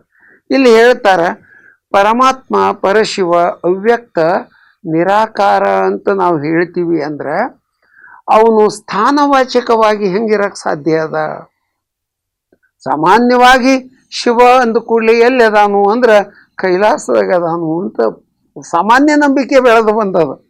ಜನಸಾಮಾನ್ಯರಲ್ಲಿ ನಂಬಿಕೆ ಶಿವ ಅಂದ ಕೂಡಲೇ ಕೈಲಾಸದಾಗ ಅದಾನು, ವಿಷ್ಣು ಅಂದ ಕೂಡಲೇ ವೈಕುಂಠದಾಗ ಅದಾನು. ಹೀಗೆ ಒಂದು ನಂಬಿಕೆ ಬೆಳೆಸ್ಕೊಂಡು ಬಂದಿದ್ದೇವೆ, ಪೌರಾಣಿಕ ಪರಿಕಲ್ಪನೆ. ಆದರೆ ಇಲ್ಲಿ ಶರಣರು ವಿಚಾರ ಮಾಡಿದ್ರು, ಶಿವ ಅಂದರೆ ಕೈಲಾಸ ಅಂತ ಹೇಳ್ಬಹುದಪ್ಪ, ಹಾಗಾದ್ರೆ ಪರಶಿವ ಎಲ್ಲಿದಾನು? ಇದನ್ನು ಶರಣರು ತಮ್ಮ ಅನೇಕ ವಚನಗಳಲ್ಲಿ ವ್ಯಕ್ತಗೊಳಿಸಿರೋದನ್ನು ಇಲ್ಲಿ ಹಳಕಟ್ಟಿ ಶರಣರು ಒಂದೇ ಕಡೆಗೆ ಈ ವಿಚಾರಧಾರೆಗೆ ಸಂಬಂಧಪಟ್ಟ ವಚನಗಳನ್ನೆಲ್ಲ ಒಂದು ಕಡೆಗೆ ಕ್ರೋಢೀಕರಿಸಿದ್ದಾರೆ. ಇಲ್ಲಿ ಬಸವಣ್ಣನವರ ಒಂದು ವಚನ ನಾವು ನೋಡಬಹುದು ಇದರ ಅಡಿಯಲ್ಲಿ. ಎತ್ತ ನೋಡಿದಡತ್ತ ನೀನೇ ದೇವ. ಪರಶಿವ ಸ್ಥಾನವಾಚಕವಾಗಿ ಇಲ್ಲ. ನಾವು ಎತ್ತ ನೋಡಿದಡತ್ತ ನೀನೇ ದೇವ, ಸಕಲ ವಿಸ್ತಾರದ ರೂಹು ನೀನೇ ದೇವ, ವಿಶ್ವತೋ ಚಕ್ಷು ನೀನೇ ದೇವ, ವಿಶ್ವತೋ ಮುಖ ನೀನೇ ದೇವ, ವಿಶ್ವತೋ ಬಾಹು ನೀನೇ ದೇವ, ವಿಶ್ವತೋ ಪಾದ ನೀನೇ ದೇವ, ಕೂಡಲ ಸಂಗಮ ದೇವ. ಅನಂತವಾಗಿರುವ ಈ ವಿಶ್ವ ಎಲ್ಲೆಡೆಯಲ್ಲಿಯೂ ಓತಪ್ರೋತವಾಗಿ ತುಂಬಿಕೊಂಡಿರುವ ಆ ಪರಮ ಚೈತನ್ಯ, ಅದನ್ನು ನೋಡುವ ನಮ್ಮ ಅಂತರಂಗದ ದೃಷ್ಟಿ ಬೇಕು. ಬಹಿರಂಗದ ಕಣ್ಣುಗಳು ಕೇವಲ ಭೌತ ವಸ್ತುಗಳನ್ನು ಮಾತ್ರ ನೋಡ್ತವೆ. ಅಂತರಂಗದಲ್ಲಿರುವ ಪ್ರಾತಿಭ ಚಕ್ಷು, ಅಂತರಂಗದ ಅರಿವಿನ ನೇತ್ರ, ಅದು ಮಾತ್ರ ಪರಮ ಚೈತನ್ಯವನ್ನ ಇಡೀ ವಿಶ್ವದ ಒಳ ಹೊರಗೆಲ್ಲ ತುಂಬಿಕೊಂಡದ ಅನ್ನೋದನ್ನು ನೋಡ್ತವೆ. ಅದಕ್ಕೆ ಒಬ್ಬ ಶರಣರ ಇನ್ನೊಂದು ವಚನ ಇದೆ ಇಲ್ಲಿ, ಕಣ್ಣೊಳಗೆ ಕಣ್ಣಿದ್ದು ಕಾಣಲರಿಯರೇಕಯ್ಯ ಅಂತ ಕೇಳ್ತಾರ್ರಿ. ಈಗ ನಮಗೆ ತೋರಿಕೆಯ ಕಣ್ಣುಗಳದಾವು 2. ಈ ಕಣ್ಣುಗಳ ಒಳಗೊಂದು ಕಣ್ಣದ. ಕಣ್ಣೊಳಗೆ ಕಣ್ಣಿದ್ದು ಬಹಿರಂಗದ ಕಣ್ಣುಗಳು ಬಹಿರ್ ಪ್ರಪಂಚವನ್ನು ಮಾತ್ರ ನೋಡ್ತವೆ. ಈ ಬಹಿರ್ ಪ್ರಪಂಚ ನೋಡುವ ಕಣ್ಣುಗಳ ಒಳಗ ಇನ್ನೊಂದು ಕಣ್ಣದ, ಅದಕ್ಕೆ ಅಂತರ್ದೃಷ್ಟಿ ಅಂತೀವಿ, ಪ್ರಾತಿಭ ಚಕ್ಷು ಅಂತೀವಿ, ಒಳಗಣ್ಣು ಅಂತೀವಿ, ಅರಿವಿನ ನೇತ್ರ ಅಂತಲೂ ಶಬ್ದ ಬಳಸ್ತೇವೆ. ನಮ್ಮ ಒಳಗೊಂದು ಅರಿವಿನ ನೇತ್ರ ಅದ. ಆ ಒಳಗಿನ ನೇತ್ರ ಸಾಮಾನ್ಯವಾಗಿ ಕಲಾವಿದರು ಶಿವನ ಚಿತ್ರಪಟಗಳನ್ನು ಬರೆದಾಗ 2 ಭ್ರೂ ಮಧ್ಯದೊಳಗೆ ಒಂದು 3ನೇ ಕಣ್ಣಿನ ಚಿತ್ರ ಬರೆದಿರೋದನ್ನು ನಾವು ಕಲಾವಿದರ ಕುಂಚದೊಳಗೆ ಅರಳಿರೋದನ್ನು ನಾವು ನೋಡ್ತೇವೆ. ಭ್ರೂ ಮಧ್ಯದಲ್ಲಿ ಇಲ್ಲಿ ಆಜ್ಞಾಚಕ್ರ ಅದ. ಆಜ್ಞಾಚಕ್ರ ಸ್ಥಾನ ಏನದ ಅದು ಅರಿವಿನ ನೇತ್ರ. ಅದು ಅಂತರಂಗದ ನಿರಾಕಾರ ಪರಮ ಚೈತನ್ಯವನ್ನ ಅಂತರಂಗದಲ್ಲಿಯೇ ದರ್ಶನ ಮಾಡಿಕೊಳ್ಳುವ ನೇತ್ರ.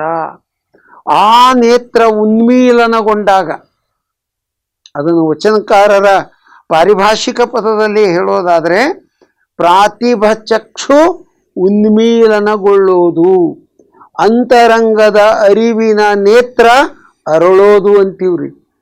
ಅಂತರಂಗದ ಅರಿವಿನ ನೇತ್ರ ಅರಳಿದಾಗ ದೇವ ತತ್ವ ಹೆಂಗ ಕಾಣ್ತದ ಅಂದ್ರೆ ಬಸವಣ್ಣನವ್ರು ಹೇಳ್ತಾರಲ್ಲ, ಎತ್ತೆತ್ತ ನೋಡಿದಡತ್ತತ್ತ ನೀನೇ ದೇವ, ವಿಶ್ವತೋರುಹು ನೀನೇ ದೇವ.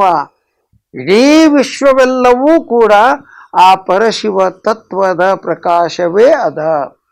ಈ ರೀತಿಯ ಒಂದು ಸ್ವರೂಪ ದರ್ಶನವನ್ನ ಇಲ್ಲಿ ಹಳಕಟ್ಟಿ ಶರಣರು ಈ ಶೀರ್ಷಿಕೆಗಳ ಅಡಿಯಲ್ಲಿ ವಚನಗಳ ಮೂಲಕವೇ ಸಂಕಲನಗೈದು ವಚನ ಅಧ್ಯಯನ ಮಾಡುವವರಿಗೆ ಪ್ರತಿಯೊಂದು ವಚನ ಓದ್ತಾ ಓದ್ತಾ ಹೋದಂತೆ ತತ್ವದ ಅನುಭವವೂ ಆಗ್ತಾ ಹೋಗಬೇಕು ಅನ್ನುವ ಉದ್ದೇಶದಿಂದ ಈ ಗ್ರಂಥ ಸಂಕಲನ ಮಾಡ್ಯಾರ.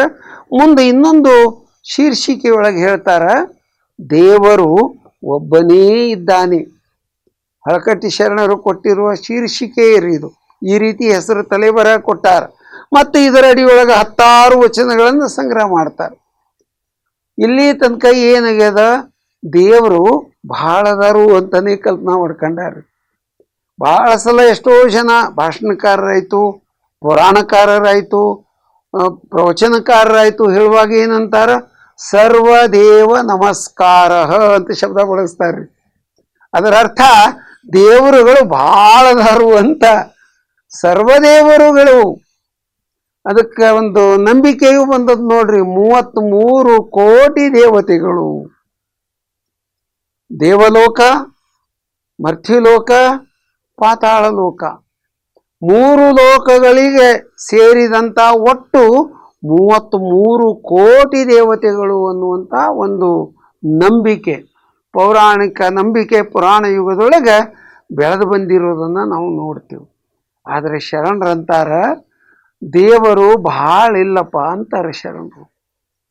ದೇವರುಗಳು ಬಹಳ ಇಲ್ಲ. ಅನೇಕ ದೇವ ಅನ್ನುವ ಶಬ್ದ, ಅನೇಕ ದೇವೋಪಾಸನೆ ಅನ್ನುವಂಥದ್ದನ್ನು ಶರಣರು ನಿರಸನಗೈದು ಏಕದೇವೋಪಾಸನೆ ತತ್ವ ಹೇಳ್ತಾರೆ.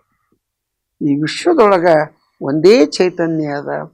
ಆ ಚೈತನ್ಯ ಅಖಂಡವಾಗ್ಯದ. ಚೈತನ್ಯ ನಾವು ಖಂಡಿತ ಅಂದ್ವಿ ಅಂದ್ರೆ ಬಹುದೇವೋಪಾಸನೆ ಬಂದುಬಿಡ್ತದ್ರಿ.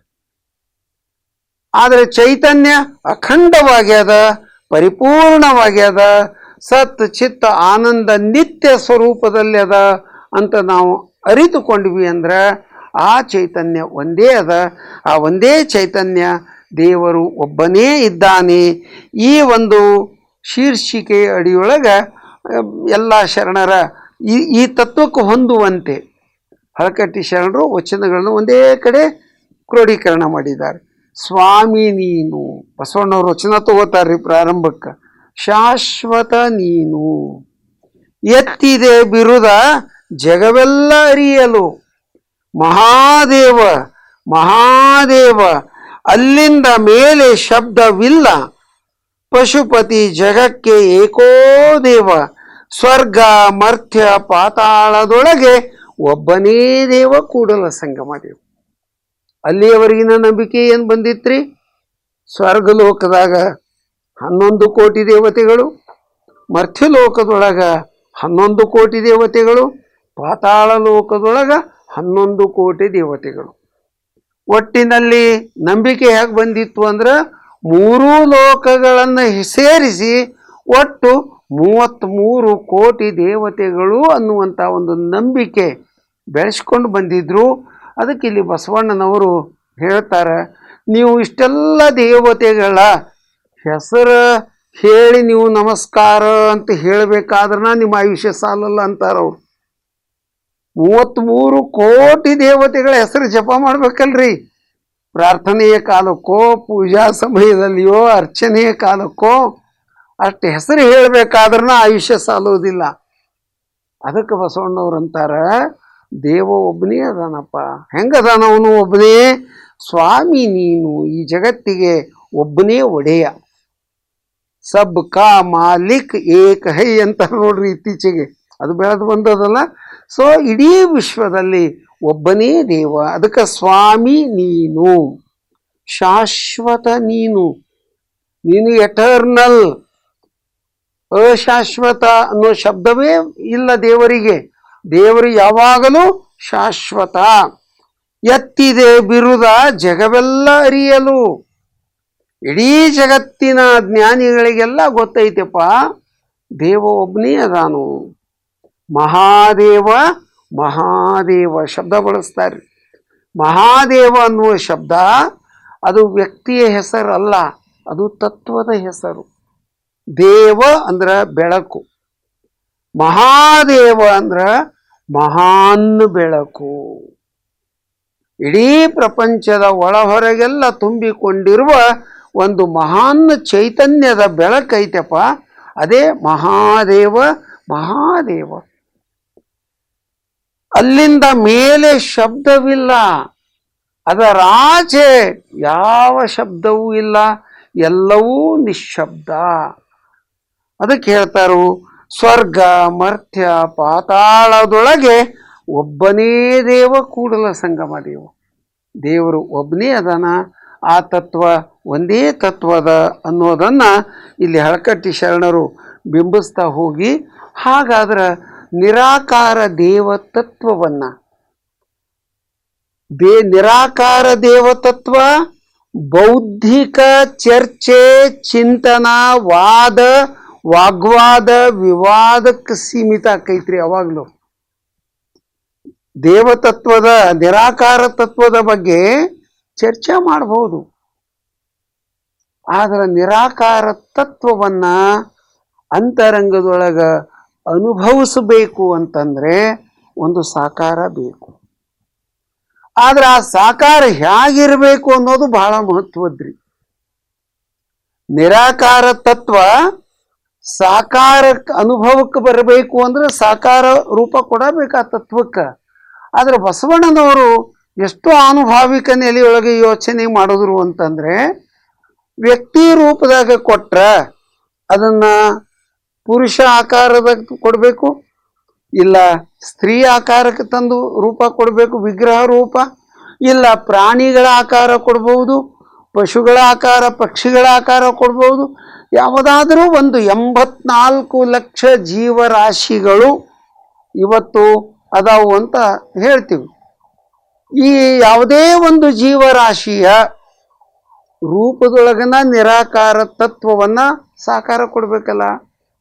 ಅವಾಗ ಒಂದು ವ್ಯಕ್ತಿ, ಒಂದು ಪಕ್ಷಿ, ಒಂದು ಪ್ರಾಣಿ ಯಾವುದೇ ಆಕಾರ ಕೊಟ್ರೆ ಇನ್ನೊಂದರದ ಆಕಾರ ಕೊಟ್ಟಂಗೆ ಆಗುವುದಿಲ್ಲಲ್ರಿ. ಈಗ ಉದಾಹರಣೆಗೆ ಎತ್ತಿನ ಆಕಾರದೊಳಗೆ ದೇವರದಾನು ಅಂತ ತಿಳ್ಕೊಳ್ರಿ, ವೃಷಭ ಅಂತ ಬಳಸ್ತೀವಿ. ವೃಷಭ ಆಕಾರದಲ್ಲಿ ದೇವರದಾನ ಅಂತ ನಾವು ಬಳಸಿದ್ರೆ, ಸೊ ಇನ್ನೊಂದು ಪ್ರಾಣಿ ಆಕಳ ಅದ, ಹಾಗಾದ್ರೆ ಆಕಳ ರೂಪದಾಗ ದೇವ್ರಿಲ್ಲೇನು? ಕುರಿ ಅದ, ಕುರಿ ರೂಪದಾಗ ದೇವ್ರಿಲ್ಲೇನು? ಹೀಗೆ ಹಲವಾರು ಪ್ರಾಣಿಗಳದವಲ್ಲ. ಅದು ಈ ಒಂದು ತಾರ್ಕಿಕ ದೋಷ ಉಂಟಾಗ್ತದೆ ರೀ. ಅದಕ್ಕೆ ಈ ತಾರ್ಕಿಕ ದೋಷ ಬರಬಾರದು. ಎಲ್ಲ ಜೀವರಾಶಿಗಳನ್ನೂ ಒಳಗೊಂಡಿರೋದು, ಸಕಲ ಸಚರಾಚರಗಳನ್ನೆಲ್ಲ ಒಳಗೊಂಡಿರೋದು ಅದು. ಪಶು ಪಕ್ಷಿ ಪ್ರಾಣಿ ಸಸ್ಯ ಪ್ರಪಂಚ, ಗಿಡಮರ ಬಳ್ಳಿಗಳು ಅಥವಾ ಜಡ ಪ್ರಪಂಚ ಎಲ್ಲವೂ ಒಳಗೊಂಡಿರೋದು ಯಾವುದು? ವಿಶ್ವ. ಹಾಗಾದ್ರೆ ವಿಶ್ವ ಸ್ವರೂಪದೊಳಗ ಒಂದು ಆಕಾರ ಕೊಟ್ರೆ ಈ ದೋಷ ನಿವಾರಣೆ ಆಗ್ತದ. ವ್ಯಕ್ತಿವಾಚಕ ದೋಷ ನಿವಾರಣೆ ಆಗ್ತದ, ಲಿಂಗಭೇದದ ನಿವಾರಣೆ ದೂರ ಆಗ್ತದೆ. ಹೆಣ್ಣಿನ ರೂಪದಾಗ ದೇವರದಾನು, ಗಂಡಿನ ರೂಪದಾಗ ದೇವರದಾನು. ಸೊ ಈ ರೀತಿ ಒಳಗ ವಾದ ವಿವಾದ ಚರ್ಚೆ ಆಗೋದನ್ನು ನಾವು ಕಾಣ್ತೇವೆ. ಆದರೆ ಶರಣರು ಯಾವ ಗೊಂದಲಕ್ಕೂ ಅವಕಾಶ ಮಾಡಿಕೊಡ್ಲಿಲ್ಲ, ಯಾವ ಗೊಂದಲಕ್ಕೂ ಮಾಡಿಕೊಡ್ಲಿಲ್ಲ. ಅಲ್ಲಿ ಪುರುಷನ ರೂಪದೊಳಗೆ ದೇವರದಾನ ಅಂದ್ರೆ ಹಂಗಾರೆ ದೇವರು ಸ್ತ್ರೀ ರೂಪದಾಗ ಇಲ್ಲೇನು ಅಂತ ವಾದ ಎದ್ದಿತು. ಅದಕ್ಕೆ ಕೆಲವರು ಏನು ಮಾಡಿದ್ರು, ಸ್ತ್ರೀ ರೂಪದೊಳಗೂ ಆಕಾರ ಕೊಟ್ಟರು. ಅದಕ್ಕೆ ಸ್ತ್ರೀ ದೇವತೆಗಳು ಅಂತ ಕಲ್ಪಿಸಿಕೊಂಡ್ರು, ಪುರುಷ ದೇವತೆಗಳು ಅಂತ ಕಲ್ಪಿಸಿಕೊಂಡ್ರು. ಹೀಗೆ ಅನೇಕ ರೂಪದೊಳಗೆ ಕಲ್ಪಿಸಿಕೊಂಡಂತಹ ಅನೇಕ ಪ್ರಕಾರದ ಆಕಾರಗಳು ಏನು ಮೂಡಿ ಬಂದುವಲ್ಲ, ಅದು ಅವಯವ ಸಹಿತವಾಗಿರುವ ಆಕಾರಗಳು. ಅವು ಅವಯವ ಸಹಿತವಾಗಿರಿ. ಮತ್ತು ಒಂದೊಂದು ವಿಗ್ರಹಗಳ ಕೈಯೊಳಗೆ ಬೇರೆ ಬೇರೆ ರೀತಿಯ ಆಯುಧಗಳನ್ನು ಕೊಟ್ವಿ. ಇದೆಲ್ಲವೂ ಕೂಡ ಕಲಾವಿದರ ಕಲ್ಪನೆಗಳು, ಪುರಾಣಕಾರರ ಕಲ್ಪನೆಯ ಪೌರಾಣಿಕ ದೇವತೆಗಳು ಬೆಳೆದು ಬಂದು ಅದಕ್ಕೆ ಬಸವಣ್ಣನವರು ಬಹಳ ಯೋಚನೆ ಮಾಡಿದ್ರು. ಇವು ಒಂದಿಲ್ಲ ಒಂದು ರೂಪಕ್ಕೆ ನಾವು ತಂದ್ವಿ ಅಂದರೆ ಇವೆಲ್ಲ ಮತ್ತು ಗೊಂದಲದ ಗೂಡಾಗ್ತದ, ಚರ್ಚೆಯ ವಿಷಯವಾಗ್ತದ, ವಾದ ವಿವಾದಗಳಿಗೆ ಕಾರಣ ಆಗ್ತದ. ನಾ ಹೆಚ್ಚು, ನೀ ಹೆಚ್ಚು, ನನ್ನ ದೇವರು ಹೆಚ್ಚು, ನಿನ್ನ ದೇವರು ಹೆಚ್ಚು ಅನ್ನುವಂತಹ ಒಂದು ಜಗಳ ಶುರು ಆಗ್ತದ ಅನ್ನುವಂತಹ ಒಂದು ಹಿನ್ನೆಲೆಯೊಳಗೆ ಬಸವಣ್ಣನವರು ಭಾಳ ಚಿಂತನ ಮಾಡಿ ನಿರಾಕಾರ ದೇವತತ್ವಕ್ಕೆ ಸಾಕಾರ ರೂಪ ಕೊಟ್ಟರು. ಆದರೆ ಬಸವಣ್ಣನವರು ಕೊಟ್ಟ ಸಾಕಾರ ವಿಶ್ವಸ್ವರೂಪದ ಸಾಕಾರ ಕೊಟ್ಟರೇ ಹೊರತು ವ್ಯಕ್ತಿವಾಚಕ, ಪ್ರಾಣಿವಾಚಕ, ಪಶುಪಕ್ಷಿವಾಚಕ, ಗಿಡಮರ ಬಳ್ಳಿ ವಾಚಕವಾಗಲಿ, ಪಂಚಮಹಾಭೂತಗಳ ರೂಪದಲ್ಲಿ ಆಗಲಿ ಬಸವಣ್ಣನವರು ವಿಗ್ರಹಗಳನ್ನು ಮಾಡಲಿಲ್ಲ. ಬಸವಣ್ಣನವರು ಕೊಟ್ಟ ಆಕಾರ ನಿರಾಕಾರ ಪರಮ ಚೈತನ್ಯವನ್ನ ಇಡೀ ವಿಶ್ವಸ್ವರೂಪದೊಳಗನ ಒಂದು ಇಷ್ಟಲಿಂಗ ರೂಪದಲ್ಲಿ ಕೊಟ್ಟಿರೋದನ್ನು ಕಾಣ್ತೇವೆ. ಅದನ್ನು ಹಳಕಟ್ಟಿ ಶರಣರು ಇಷ್ಟಲಿಂಗದ ಅವಶ್ಯಕತೆ, ಇಷ್ಟಲಿಂಗದ ಸ್ವರೂಪ, ಈ ರೀತಿಯೊಳಗೆ ಶೀರ್ಷಿಕೆ ಅಡಿಯೊಳಗೆ ಅದಕ್ಕೆ ಸಂಬಂಧಪಟ್ಟ ತತ್ವ ವಿವೇಚನೆಗಾಗಿ ವಚನಗಳನ್ನು ಸಂಕಲನ ಮಾಡ್ತಾರೆ. ಬಹಳ ಅದ್ಭುತವಾಗಿ ಹಳಕಟ್ಟಿ ಶರಣರು ಸಂಕಲನ ಮಾಡಿದ್ದನ್ನು ನಾವು ಕಾಣ್ತೇವೆ. ಅದಕ್ಕೆ ಒಂದು ವಚನ ಇಲ್ಲಿ ತಗೊಂಡಾರ, ಉರ್ಲಿಂಗ ಪೆದ್ದಿಗಳ ವಚನ ಪ್ರಾರಂಭಕ್ಕೆ ತಗೊಂಡಾರ್ರಿ. ಇಲ್ಲಿ 16 ವಚನಗಳನ್ನು ಒಂದೇ ಕಡೆ ಸಂಗ್ರಹ ಮಾಡ್ಯಾರ. ಆಕಾರ ಹಿಡಿದು ಅರ್ಚನೆ ಪೂಜನೆ ಮಾಡುವುದಲ್ಲದೆ ನಿರಾಕಾರವ ನಂಬಲಾಗದು. ನಿರಾಕಾರ ಅದು ಅನುಭವ ವೇದ್ಯ ಆಗಬೇಕಲ್ಲ. ಹಾಗಾದ್ರೆ ಒಂದು ಮಾಧ್ಯಮ ಬೇಕು, ಆಕಾರ ಬೇಕು. ಬಸವಣ್ಣವರು ಒಂದು ಚಂದಾಗಿ ಹೇಳ್ತಾರಲ್ರಿ, ಅಕ್ಷರ ಹಿಡಿದು ವಿದ್ಯೆಯ ನರಿವಂತೆ. ಗ್ರಂಥದೊಳಗ ಅಕ್ಷರಗಳದಾವ, ಆ ಅಕ್ಷರಗಳು ಸಾಕಾರ. ಸಾಕಾರ ಅಕ್ಷರಗಳ ಆಂತರ್ಯದಲ್ಲಿ ನಿರಾಕಾರವಾದ ಜ್ಞಾನ ಅದ. ನಿರಾಕಾರ ಜ್ಞಾನ ನಮಗೆ ವೇದ್ಯ ಆಗಬೇಕು ಅಂದ್ರೆ ಸಾಕಾರ ಅಕ್ಷರಗಳು ಬೇಕು. ಹಂಗ ಇಲ್ಲಿ ಉರ್ಲಿಂಗ ಪೆದ್ದಿಗಳು ಹೇಳ್ತಾರೆ, ಆಕಾರವಿಡಿದು ಆಕಾರಕ್ಕೆ ಅರ್ಚನೆ ಪೂಜನೆಯ ಮಾಡುವುದಲ್ಲದೆ ನಿರಾಕಾರಕ್ಕೆ ಪೂಜೆ ಮಾಡೋಕ್ಕಾಕೈತೇನು? ಸಾಧ್ಯ ಇಲ್ಲ. ಅದಕ್ಕೆ ಶ್ರೀ ಗುರುವು ಪ್ರಾಣಲಿಂಗವನ್ನು ಕರಸ್ಥಲಕ್ಕೆ ವಿಜಯಂಗೈಸಿ ಕೊಟ್ಟ ಬಳಿಕ ವಜ್ರದಲ್ಲಿ ಬಯಲ ನರಸಲುಂಟೆ ಉರಿಲಿಂಗ ಪೆದ್ದಿ ಪ್ರಿಯ ವಿಶ್ವೇಶ್ವರ. ಇಲ್ಲಿ ಈ ಶರಣರ ವಚನದ ಮೂಲಕ ಇಷ್ಟಲಿಂಗದ ಕಾನ್ಸೆಪ್ಟ್ ಹೆಂಗೆ ಪ್ರತಿಪಾದನೆ ಮಾಡ್ತಾರು ಅಂದ್ರೆ, ನಿರಾಕಾರವಾದ ಪರವಸ್ತು ಬಯಲು ಸ್ವರೂಪದಲ್ಲಿ ಐತಿ, ಅದನ್ನು ಸದ್ಗುರು ವಿಶ್ವಸ್ವರೂಪದೊಳಗ ಇಷ್ಟಲಿಂಗ ರೂಪದಲ್ಲಿ ಆಕಾರ ಕೊಟ್ಟು, ನೋಡಪ್ಪ ಇದು ನಿನ್ನ ಪ್ರಾಣ ಸ್ವರೂಪ, ವಿಶ್ವದೊಳಗೆ ಹೆಂಗೆ ಒಂದು ವಿಶ್ವ ಚೈತನ್ಯ ಅದೆಯೋ ನಿನ್ನ ದೇಹದೊಳಗೂ ಕೂಡ ಆ ವಿಶ್ವ ಚೈತನ್ಯದ ಒಂದು ಅಂಶ ನಿನ್ನ ಒಳಗೂ ಇರೋದರಿಂದ ಆ ನಿನ್ನೊಳಗಿರುವ ನಿರಾಕಾರ ತತ್ವವನ್ನೇ ವಿಶ್ವಸ್ವರೂಪದೊಳಗೆ ಸಾಕಾರಗೊಳಿಸಿ ಆ ತತ್ವ ಚೈತನ್ಯವನ್ನೇ ಇದರಲ್ಲಿ ಇಂಬಿಟ್ಟು ನಿನ್ನ ಕರಸ್ಥಲಕ್ಕೆ ಕೊಟ್ಟೀನಿ ಅಂತ ಸದ್ಗುರು ಹೇಳ್ತಾನಂತ. ಹೀಗೆ ಸದ್ಗುರು ಕರುಣಿಸಿದ ವಿಶ್ವ ಚೈತನ್ಯದ ವಿಶ್ವಸ್ವರೂಪ ಅದು ಇಷ್ಟಲಿಂಗ. ಅದಕ್ಕೆ ಇಷ್ಟಲಿಂಗ ರೂಪದೊಳಗೆ ಲಿಂಗ ಪೂಜೆ ಯಾಕೆ ಮಾಡ್ಕೊಳ್ಳೋಕೆ ಶರಣರು ಹೇಳ್ತಾರು ಅಂತಂದ್ರೆ, ಇದು ಒಂದು ಪೂಜೆ ಮಾಡಿದ್ರೆ ಇಡೀ ವಿಶ್ವವೇ ಪೂಜಾ ಮಾಡ್ಕೊಂಡಂಗೆ ಆಗ್ತದ.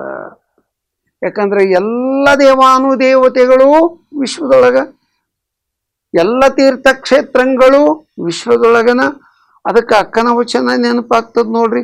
ಸದ್ಗುರು ಕರುಣಿಸಿದ ಇಷ್ಟಲಿಂಗದಲ್ಲಿ ಸರ್ವ ತೀರ್ಥಕ್ಷೇತ್ರಗಳು ಇಪ್ಪವೆಂದು ಭಾವಿಸಿ ಇಲ್ಲಿಯೇ ಪೂಜಿಸಿ ಮುಕ್ತರಪ್ಪುದಯ್ಯ ಚನ್ನಮಲ್ಲಿಕಾರ್ಜುನ ಅಂತಾರೆ. ಅಂದ್ರೆ ಬಿಡಿ ಬಿಡಿಯಾಗಿ ತೀರ್ಥಕ್ಷೇತ್ರಗಳನ್ನು ಸುತ್ತುತ್ತಾ ಹೋಗಿ ದೇವಾನುದೇವತೆಗಳ ಪೂಜಾ ಮಾಡ್ಕೊಂಡು ಬರ್ತೀನಿ ಅಂತ ಹೊರಟ್ರ ಅಪ್ಪ ನಿನ್ನ ಆಯುಷ್ಯ ಇರೋದು 100 ವರ್ಷ ಅಂತ ತಿಳ್ಕೊಳ್ಳೋಣ. 100 ವರ್ಷದ ಆಯುಷ್ಯದೊಳಗೆ ನೀನು ಚಲಿಸ್ತಾ ಎಷ್ಟಂತ ಊರು ಸುತ್ತುತ್ತೀಯ, ಎಷ್ಟಂತ ತೀರ್ಥಕ್ಷೇತ್ರಗಳನ್ನು ಸುತ್ತುತ್ತೀಯ. ಇದು ಸಾಧ್ಯ ಇಲ್ಲಪ್ಪ. ನಿನಗೆ ಬದುಕು ಅಷ್ಟೇ ಮಹತ್ವದ್ದದ, ಕಾಯಕದ ಬದುಕದ, ನಿನಗೆ ಪ್ರಪಂಚ ಅದ. ಅದಕ್ಕೆ ಚೆನ್ನಾಗಿ ಸತ್ಯಶುದ್ಧ ಕಾಯಕ ಮಾಡು, ನಿತ್ಯ ಲಿಂಗಾರ್ಚನೆ ಮಾಡ್ಕೋ, ಭಕ್ತಿಯಿಂದ ದಾಸೋಹ ಮಾಡು, ಪ್ರಸಾದ ಸಂತೃಪ್ತಿಯಿಂದ ಜೀವನ ಸಾಗಿಸು. ಇಷ್ಟು ಸರಳ ಸುಂದರವಾದ ಶರಣ ಮಾರ್ಗವನ್ನು ಬಸವಾದಿ ಶರಣರು ಇಲ್ಲಿ ತಮ್ಮ ವಚನಗಳ ಮೂಲಕ ಇಡೀ ಲೋಕಕ್ಕೆ ಇಲ್ಲಿ ಕೊಟ್ಟು ಹೋಗಿರೋದನ್ನು ನಾವು ಕಾಣ್ತೇವೆ. ಹಳಕಟ್ಟಿ ಶರಣರು ಮಾಡಿರುವಂತಹ ಈ ಒಂದು ವಚನ ಶಾಸ್ತ್ರ ಸಾರ ಸಂಕಲನ ಗ್ರಂಥ ಬಹಳ ಅದ್ಭುತವಾಗಿ ಮೂಡಿ ಬಂದದ. ಈ ಕೃತಿಯೊಳಗೆ ಈ ಕೃತಿಯ ಕುರಿತು, ಇದರಲ್ಲಿರುವ ವಚನಗಳ ಕುರಿತು ಸುಮಾರು 3 ವರ್ಷಗಳ ಕಾಲ ಪ್ರತಿದಿನ ಒಂದೊಂದು ವಚನದಂತೆ ರೀ ಅನುಭವ ಮಾಡಿದ್ರಿ. ಈಗಾಗಲೇ ನಾವು ಡಾಕ್ಟರ್ ವೀರಣ್ಣ ರಾಜೂರವರು, ನಮ್ಮ ಇಳಕಲ್ಲದ ಗುರುಮಹಂತ ಸ್ವಾಮಿಗಳು, ಧಾರವಾಡದ ಮಲ್ಲಿಕಾರ್ಜುನ ನಡಕಟ್ಟಿ ಶರಣರು ಮತ್ತು ವಿ ಸಿದ್ದರಾಮಣ್ಣ ಶರಣರು, ನಾವೆಲ್ಲರೂ ಕೂಡಿ ಒಂದು 16 ಜನ ಈ ವಚನಶಾಸ್ತ್ರ ಸಾರ ಕೃತಿಯ ಆಧಾರದ ಮೇಲೆ ಪ್ರತಿದಿನ ಧಾರವಾಡದ ಬಸವ ಕೇಂದ್ರದ ಮೂಲಕ ನಮ್ಮ ಶರಣರಾದ ಬಸವಂತ ತೋಟದವರು ದಿನ ಒಂದು ವಚನವನ್ನು ಎಲ್ಲರ ಮೊಬೈಲ್ಗಳಿಗೂ ಕಳಿಸ್ಕೊಡ್ತಿದ್ದರು ಈ ಗ್ರಂಥದ್ದು. ಅದೇ ಒಂದು ವಚನದ ಮೂಲಕ ಇಡೀ ನಾಡಿನ ವಚನ ತತ್ವ ಜಿಜ್ಞಾಸುಗಳು ಒಂದು 6-8 ಜನ ಅನುಭಾವಿಗಳದು ನಮ್ಮೆಲ್ಲರದು ಫೋನ್ ನಂಬರು ಕೊಟ್ಟಿತ್ತವರಿಗೆ. ಇಡೀ ನಾಡಿಗೆ ಎಲ್ಲ ಆ ಫೋನ್ ನಂಬರ್ಗಳನ್ನು ಕಳಿಸಿಕೊಟ್ಟಿದ್ರು. ಪ್ರತಿಯೊಬ್ಬ ವಚನ ಚಿಂತನಶೀಲರು ಈ 6-8 ಜನ ಅನುಭಾವಿಗಳಲ್ಲಿ ಯಾರಿಗಾದರೂ ಅವರು ಫೋನ್ ಮಾಡಿ ಈ ವಚನದ ಅರ್ಥ ನಾವು ಪ್ರಯತ್ನ ಮಾಡಿದ್ದೀವಿ ರೀ, ಇದರೊಳಗೆ ಇಂತಿಂಥ ಶಬ್ದಗಳಿಗೆ ನಮಗೆ ಅರ್ಥ ಆಗಿಲ್ಲ, ಅದಕ್ಕೆ ಈ ವಚನದ ಅನುಭವವನ್ನು ನಮಗೆ ತಿಳಿಸ್ಕೊಡ್ಬೇಕು ಅಂತ ಯಾರು ಫೋನ್ ಮಾಡ್ತಾರೋ ಅವರೆಲ್ಲರಿಗೂ ಈ 6-8 ಜನ ಅನುಭಾವಿಗಳು ಯಾರಿಗೆ ಫೋನ್ ಮಾಡಿರ್ತಾರೆ ಆ ಅನುಭಾವಿಗಳು ಆ ಫೋನ್ ಮಾಡಿದವರಿಗೆ ಆಯಾ ವಚನದ ಅನುಭವವನ್ನು ಹೇಳ್ತಾ ಇಡೀ ವಚನಶಾಸ್ತ್ರ ಗ್ರಂಥವನ್ನು 3 ವರ್ಷಗಳಿಂದ ಪ್ರತಿದಿನ ಒಂದೊಂದು ವಚನದಂತೆ ಎಲ್ಲ ಕಡೆಗೂ ಪ್ರಾತಿನಿಧಿಕವಾಗಿ ವಚನಗಳನ್ನೆಲ್ಲ ಆಯ್ಕೆ ಮಾಡಿತ್ತು. ಸೊ ಈ ಅನುಭವ ನಡೆದು ವಚನಶಾಸ್ತ್ರ ಸಾರ ಗ್ರಂಥದ ಸಂಪೂರ್ಣ ವಚನ ನಿರ್ವಚನವನ್ನು ಆನುಭಾವಿಕ ನೆಲೆಯೊಳಗೆ ನಾಡಿನ ತುಂಬ ಇದಕ್ಕೆ ನಾವು ಇಟ್ಟ ಹೆಸರು ಮೊಬೈಲ್ ವಚನ ಚಿಂತನ ಅಂತಲೇ ಇಟ್ಟಿತ್ರಿ. ಮೊಬೈಲ್ ವಚನ ಚಿಂತನ, ಮೊಬೈಲ್ ಮೂಲಕ ವಚನ ಚಿಂತನವನ್ನು ಮಾಡಿ ಈ ವಚನ ಸಂಪುಟ ಸಂಪೂರ್ಣವಾಗಿ ಅನುಭವ ಮಾಡಿ ಮುಗಿಸಲಾಗ್ಯದ. ಕಾರಣ ಅಂದ್ರೆ 2023ನೇ ಇಸ್ವಿಗೆ ಈ ವಚನಶಾಸ್ತ್ರ ಸಾರ ಗ್ರಂಥದ ಶತಮಾನೋತ್ಸವ ಈ ಸಂದರ್ಭದಲ್ಲಿ ಈ ಅನುಭವ ಪೂರ್ಣಗೊಳಿಸಬೇಕು ಅನ್ನೋದಕ್ಕೆ 2-3 ವರ್ಷಗಳ ಹಿಂದೆಯೇ 2019ನೇ ಇಸ್ವಿಯಿಂದ ಈ ಕಾರ್ಯ ಪ್ರಾರಂಭ ಮಾಡಿ ಈ 2023ಕ್ಕೆ ಈ ಮೊಬೈಲ್ ಮೂಲಕ ವಚನ ಚಿಂತನ ಪೂರ್ಣಗೊಂಡದ. ಈ ಹಿನ್ನೆಲೆಯೊಳಗೆ ಈ 25ನೇ ತಾರೀಕು ಅಂದರೆ 2023ನೇ ಇಸ್ವಿ ಡಿಸೆಂಬರ್ಕ್ಕೆ ಈ ಗ್ರಂಥದ ಶತಮಾನೋತ್ಸವ ಪೂರ್ಣಗೊಳ್ತದೆ ರೀ. ಮುಂದೆ 2024ನೇ ಇಸ್ವಿಗೆ ಇದು 101ನೇ ವಯಸ್ಸಿಗೆ ಈ ಗ್ರಂಥ ಪಾದಾರ್ಪಣೆ ಮಾಡ್ತದೆ. ಅದಕ್ಕೆ ಹಳಕಟ್ಟಿ ಶರಣರ ಪ್ರಾರಂಭದಲ್ಲಿ ಪ್ರಥಮವಾಗಿ ಪ್ರಕಟ ಮಾಡಿದ ಗ್ರಂಥ ವಚನ ಶಾಸ್ತ್ರ ಸಾರ ಭಾಗ 1. ಈ ಗ್ರಂಥ ಬಹಳ ಅಮೂಲ್ಯವಾದದ್ದು. ಪ್ರತಿಯೊಬ್ಬ ಬಸವ ಭಕ್ತರ ವಚನ ಸಾಹಿತ್ಯ ಅಭ್ಯಾಸಿಗಳ ಮನೆಯೊಳಗೆ ಕಡ್ಡಾಯವಾಗಿ ಈ ಗ್ರಂಥ ಇರಲೇಬೇಕಾಗ್ತದೆ. ಯಾಕಂದರೆ ಇದರಲ್ಲಿ ಅನುಕ್ರಮಣಿಕೆಯು ಕೂಡ ಅಷ್ಟೇ ತಾತ್ವಿಕ ಸೈದ್ಧಾಂತಿಕವಾಗಿ ಅದ. ಪ್ರಾರಂಭದಿಂದ ಪರಮಾತ್ಮನ ಅವ್ಯಕ್ತ ಸ್ವರೂಪ ದರ್ಶನದಿಂದ ಶುರು ಮಾಡಿ ಮುಂದೆ ತಾತ್ವಿಕ ವಿಷಯಗಳನ್ನೆಲ್ಲ ಪ್ರತಿಪಾದನೆ ಮಾಡುತ್ತಾ ಅಷ್ಟಾವರಣ, ಪಂಚಾಚಾರ, ಷಟ್ಸ್ಥಲ, ಕೊನೆಗೆ ಯೋಗದ ಹಿನ್ನೆಲೆ, ಲಿಂಗಾಂಗ ಯೋಗ, ಕೊನೆಗೆ ಬಯಲು ಅನ್ನುವಂಥ ಶೀರ್ಷಿಕೆಯೊಂದಿಗೆ ನಾವೆಲ್ಲ ಬಯಲು ರೂಪಗೊಂಡು ನಾವೆಲ್ಲ ಬಂದಿದ್ದೇವೆ. ಮತ್ತೆ ಮರಳಿ ನಾವೆಲ್ಲ ಬಯಲಾಗಬೇಕು, ಆ ಬಯಲು ಸ್ವರೂಪವನ್ನು ಹೊಂದಬೇಕು ಅನ್ನುವ ತಾತ್ವಿಕ ಹಿನ್ನೆಲೆಯಲ್ಲಿ ಹಳಕಟ್ಟಿ ಶರಣರು ಈ ಗ್ರಂಥವನ್ನು ವಿಷಯಾನುಕ್ರಮ ಅನುಸರಿಸಿ ಸುಂದರವಾಗಿ ಸಂಕಲನ ಮಾಡಿ ಇವತ್ತಿಗೆ 100 ವರ್ಷಗಳ ಹಿಂದೆ ಈ ಗ್ರಂಥ ಪ್ರಕಟ ಆಯಿತು. ಇದಾದ ನಂತರ ಅನೇಕ ಸಂಘ ಸಂಸ್ಥೆಗಳು ಈ ಒಂದು ಗ್ರಂಥವನ್ನು ಮರುಮುದ್ರಣ ಮಾಡಿಕೊಂಡು ಬಂದಿರೋದನ್ನು ಕಾಣ್ತೇವೆ. ಸೊ ಈ ಗ್ರಂಥದ ಶತಮಾನೋತ್ಸವ ವರ್ಷ ಇನ್ನು 4-6 ದಿನಗಳಲ್ಲಿ ಶತಮಾನೋತ್ಸವ ವರ್ಷ ಮುಗೀತದ. ಅದಕ್ಕೆ ಕನಿಷ್ಠ ಇನ್ನು ಒಂದು 4-5 ದಿವಸ ಆದರೂ ಕೂಡ ನಾವು ಈ ಒಂದು ಗ್ರಂಥದ ಯಾರ್ಯಾರ ಮನೆಗಳಲ್ಲಿ ಇಲ್ಲ ಅವ್ರು ಈ ಗ್ರಂಥಗಳನ್ನು ತರಿಸ್ಕೊಳ್ರಿ. ಗದಗಿನ ತೋಂಟದಾರ್ಯ ಮಠದಿಂದನೂ ಮುದ್ರಣ ಆಗ್ಯದ ಮತ್ತು ನಮ್ಮ ವಿಜಯಪುರದ BLD ಸಂಸ್ಥೆಯಲ್ಲಿರುವಂತಹ ಡಾಕ್ಟರ್ ಫಗು ಹಳಕಟ್ಟಿ ವಚನ ಸಂಶೋಧನಾ ಸಂಸ್ಥೆ, BLD ಸಂಸ್ಥೆ ವಿಜಯಪುರ, ಅಲ್ಲಿಯೂ ಕೂಡ ಈ ಗ್ರಂಥ ಮರುಮುದ್ರಣ ಆಗ್ಯದ. ಈ ಗ್ರಂಥವನ್ನು ಬೇಕಾದವರು ಆ ಸಂಸ್ಥೆಗಳಿಗೆ ತಾವು ಸಂಪರ್ಕಿಸಿ ಈ ಗ್ರಂಥವನ್ನು ತರಿಸ್ಕೊಳ್ಬೇಕು. ಪ್ರತಿಯೊಬ್ಬರ ಮನೆಯಲ್ಲಿಯೂ ಈ ಗ್ರಂಥ ಇತ್ತು ಅಂದ್ರೆ 770 ಜನ ಬಸವಾದಿ ಶರಣರು ವಚನ ರೂಪದೊಳಗೆ ನಮ್ಮ ಮನೆಯೊಳಗದಾರ ಅಂತಲೇ ನಾವು ಭಾವಿಸ್ಕೊಳ್ಬೇಕು. ಆ ವಚನಗಳು ನಮ್ಮ ಒಳಗೆ ಇಳಿದ್ರೆ ಬಸವಾದಿ ಶರಣರು ನಮ್ಮ ಒಳಗೆ ಅದಾರ ಅಂತ ನಾವು ಭಾವಿಸ್ಕೋಬೇಕು. ಯಾಕಂದ್ರೆ ಶರಣರು ವಚನ ಶರೀರಿಗಳಾಗಿ ಇವತ್ತಿಗೂ ಜೀವಿತ ಇದ್ದಾರೆ. ಆ ವಚನ ಓದುವಾಗ ಶರಣರೇ ನಮಗೆ ಆ ವಚನ ತತ್ವೋಪದೇಶವನ್ನು ಮಾಡ್ತಾರೆ ಅನ್ನುವಂತಹ ಒಂದು ಭಾವನೆ ಉಂಟಾಗ್ತದೆ. ಅದಕ್ಕಾಗಿ ಈ ಒಂದು ವಚನಶಾಸ್ತ್ರ ಸಾರ ಗ್ರಂಥದ ಶತಮಾನೋತ್ಸವವನ್ನು ನಮ್ಮ ಬೆಂಗಳೂರಿನ ಬಸವ ಸಮಿತಿ ಈ ಮೂಲಕ ಆಚರಿಸಿ ಡಾಕ್ಟರ್ ಫಗು ಹಳಕಟ್ಟಿ ಶರಣರ ಈ ಒಂದು ಮಹಾನ್ ಕಾರ್ಯಕ್ಕೆ ನಮ್ಮ ಬೆಂಗಳೂರಿನ ಬಸವ ಸಮಿತಿಯೂ ಕೂಡ ಶ್ರೀ ಅರವಿಂದ ಜತ್ತಿ ಶರಣರ ಅಧ್ಯಕ್ಷತೆಯಲ್ಲಿರುವ ಈ ಸಂಸ್ಥೆ ಎಲ್ಲ ಅನುಭಾವಿಗಳು ಮತ್ತು ಈ ಸಂಸ್ಥೆ ಎಲ್ಲ ಸದಸ್ಯರ ಸದಿಚ್ಛೆಯಂತೆ ಈ ಶತಮಾನೋತ್ಸವ ಗ್ರಂಥದ ಶತಮಾನೋತ್ಸವವು ಕೂಡ ಈ ಸಂಸ್ಥೆಯ ಮೂಲಕ ಜರುಗಿ ಹಳಕಟ್ಟಿ ಶರಣರ ಆ ಶರಣಚೇತನಕ್ಕೆ ನಾವೆಲ್ಲರೂ ಭಕ್ತಿಯ ಶರಣಾರ್ಥಿಗಳನ್ನು ಅರ್ಪಿಸೋಣ. ತಮ್ಮೆಲ್ಲರಿಗೂ ಶರಣಾರ್ಥಿಗಳು.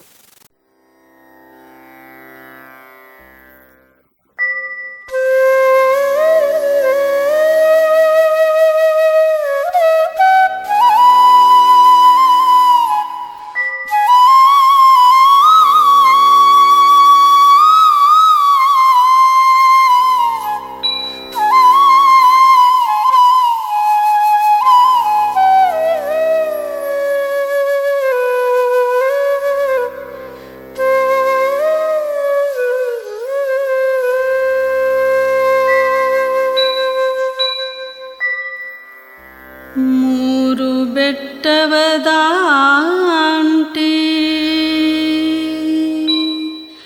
ಮುಕ್ತಿರಾಜವ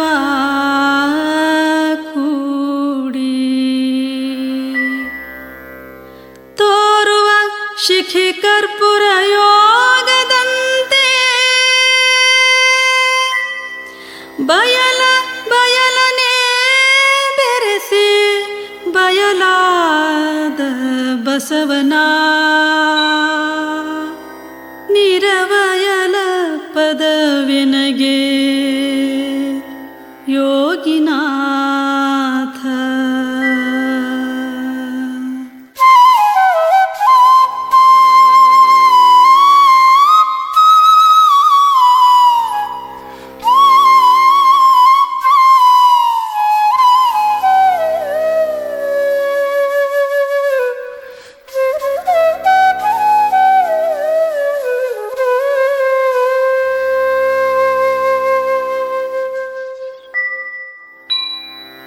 ಬಯಲ ಬಯಲನೆ ಬೆರೆಸಿ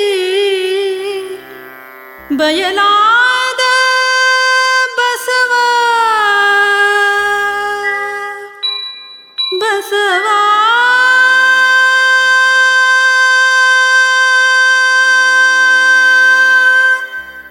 ಬಸವ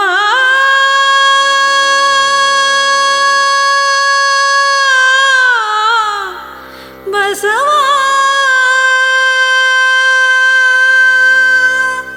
ಬಸವ ಬಸವ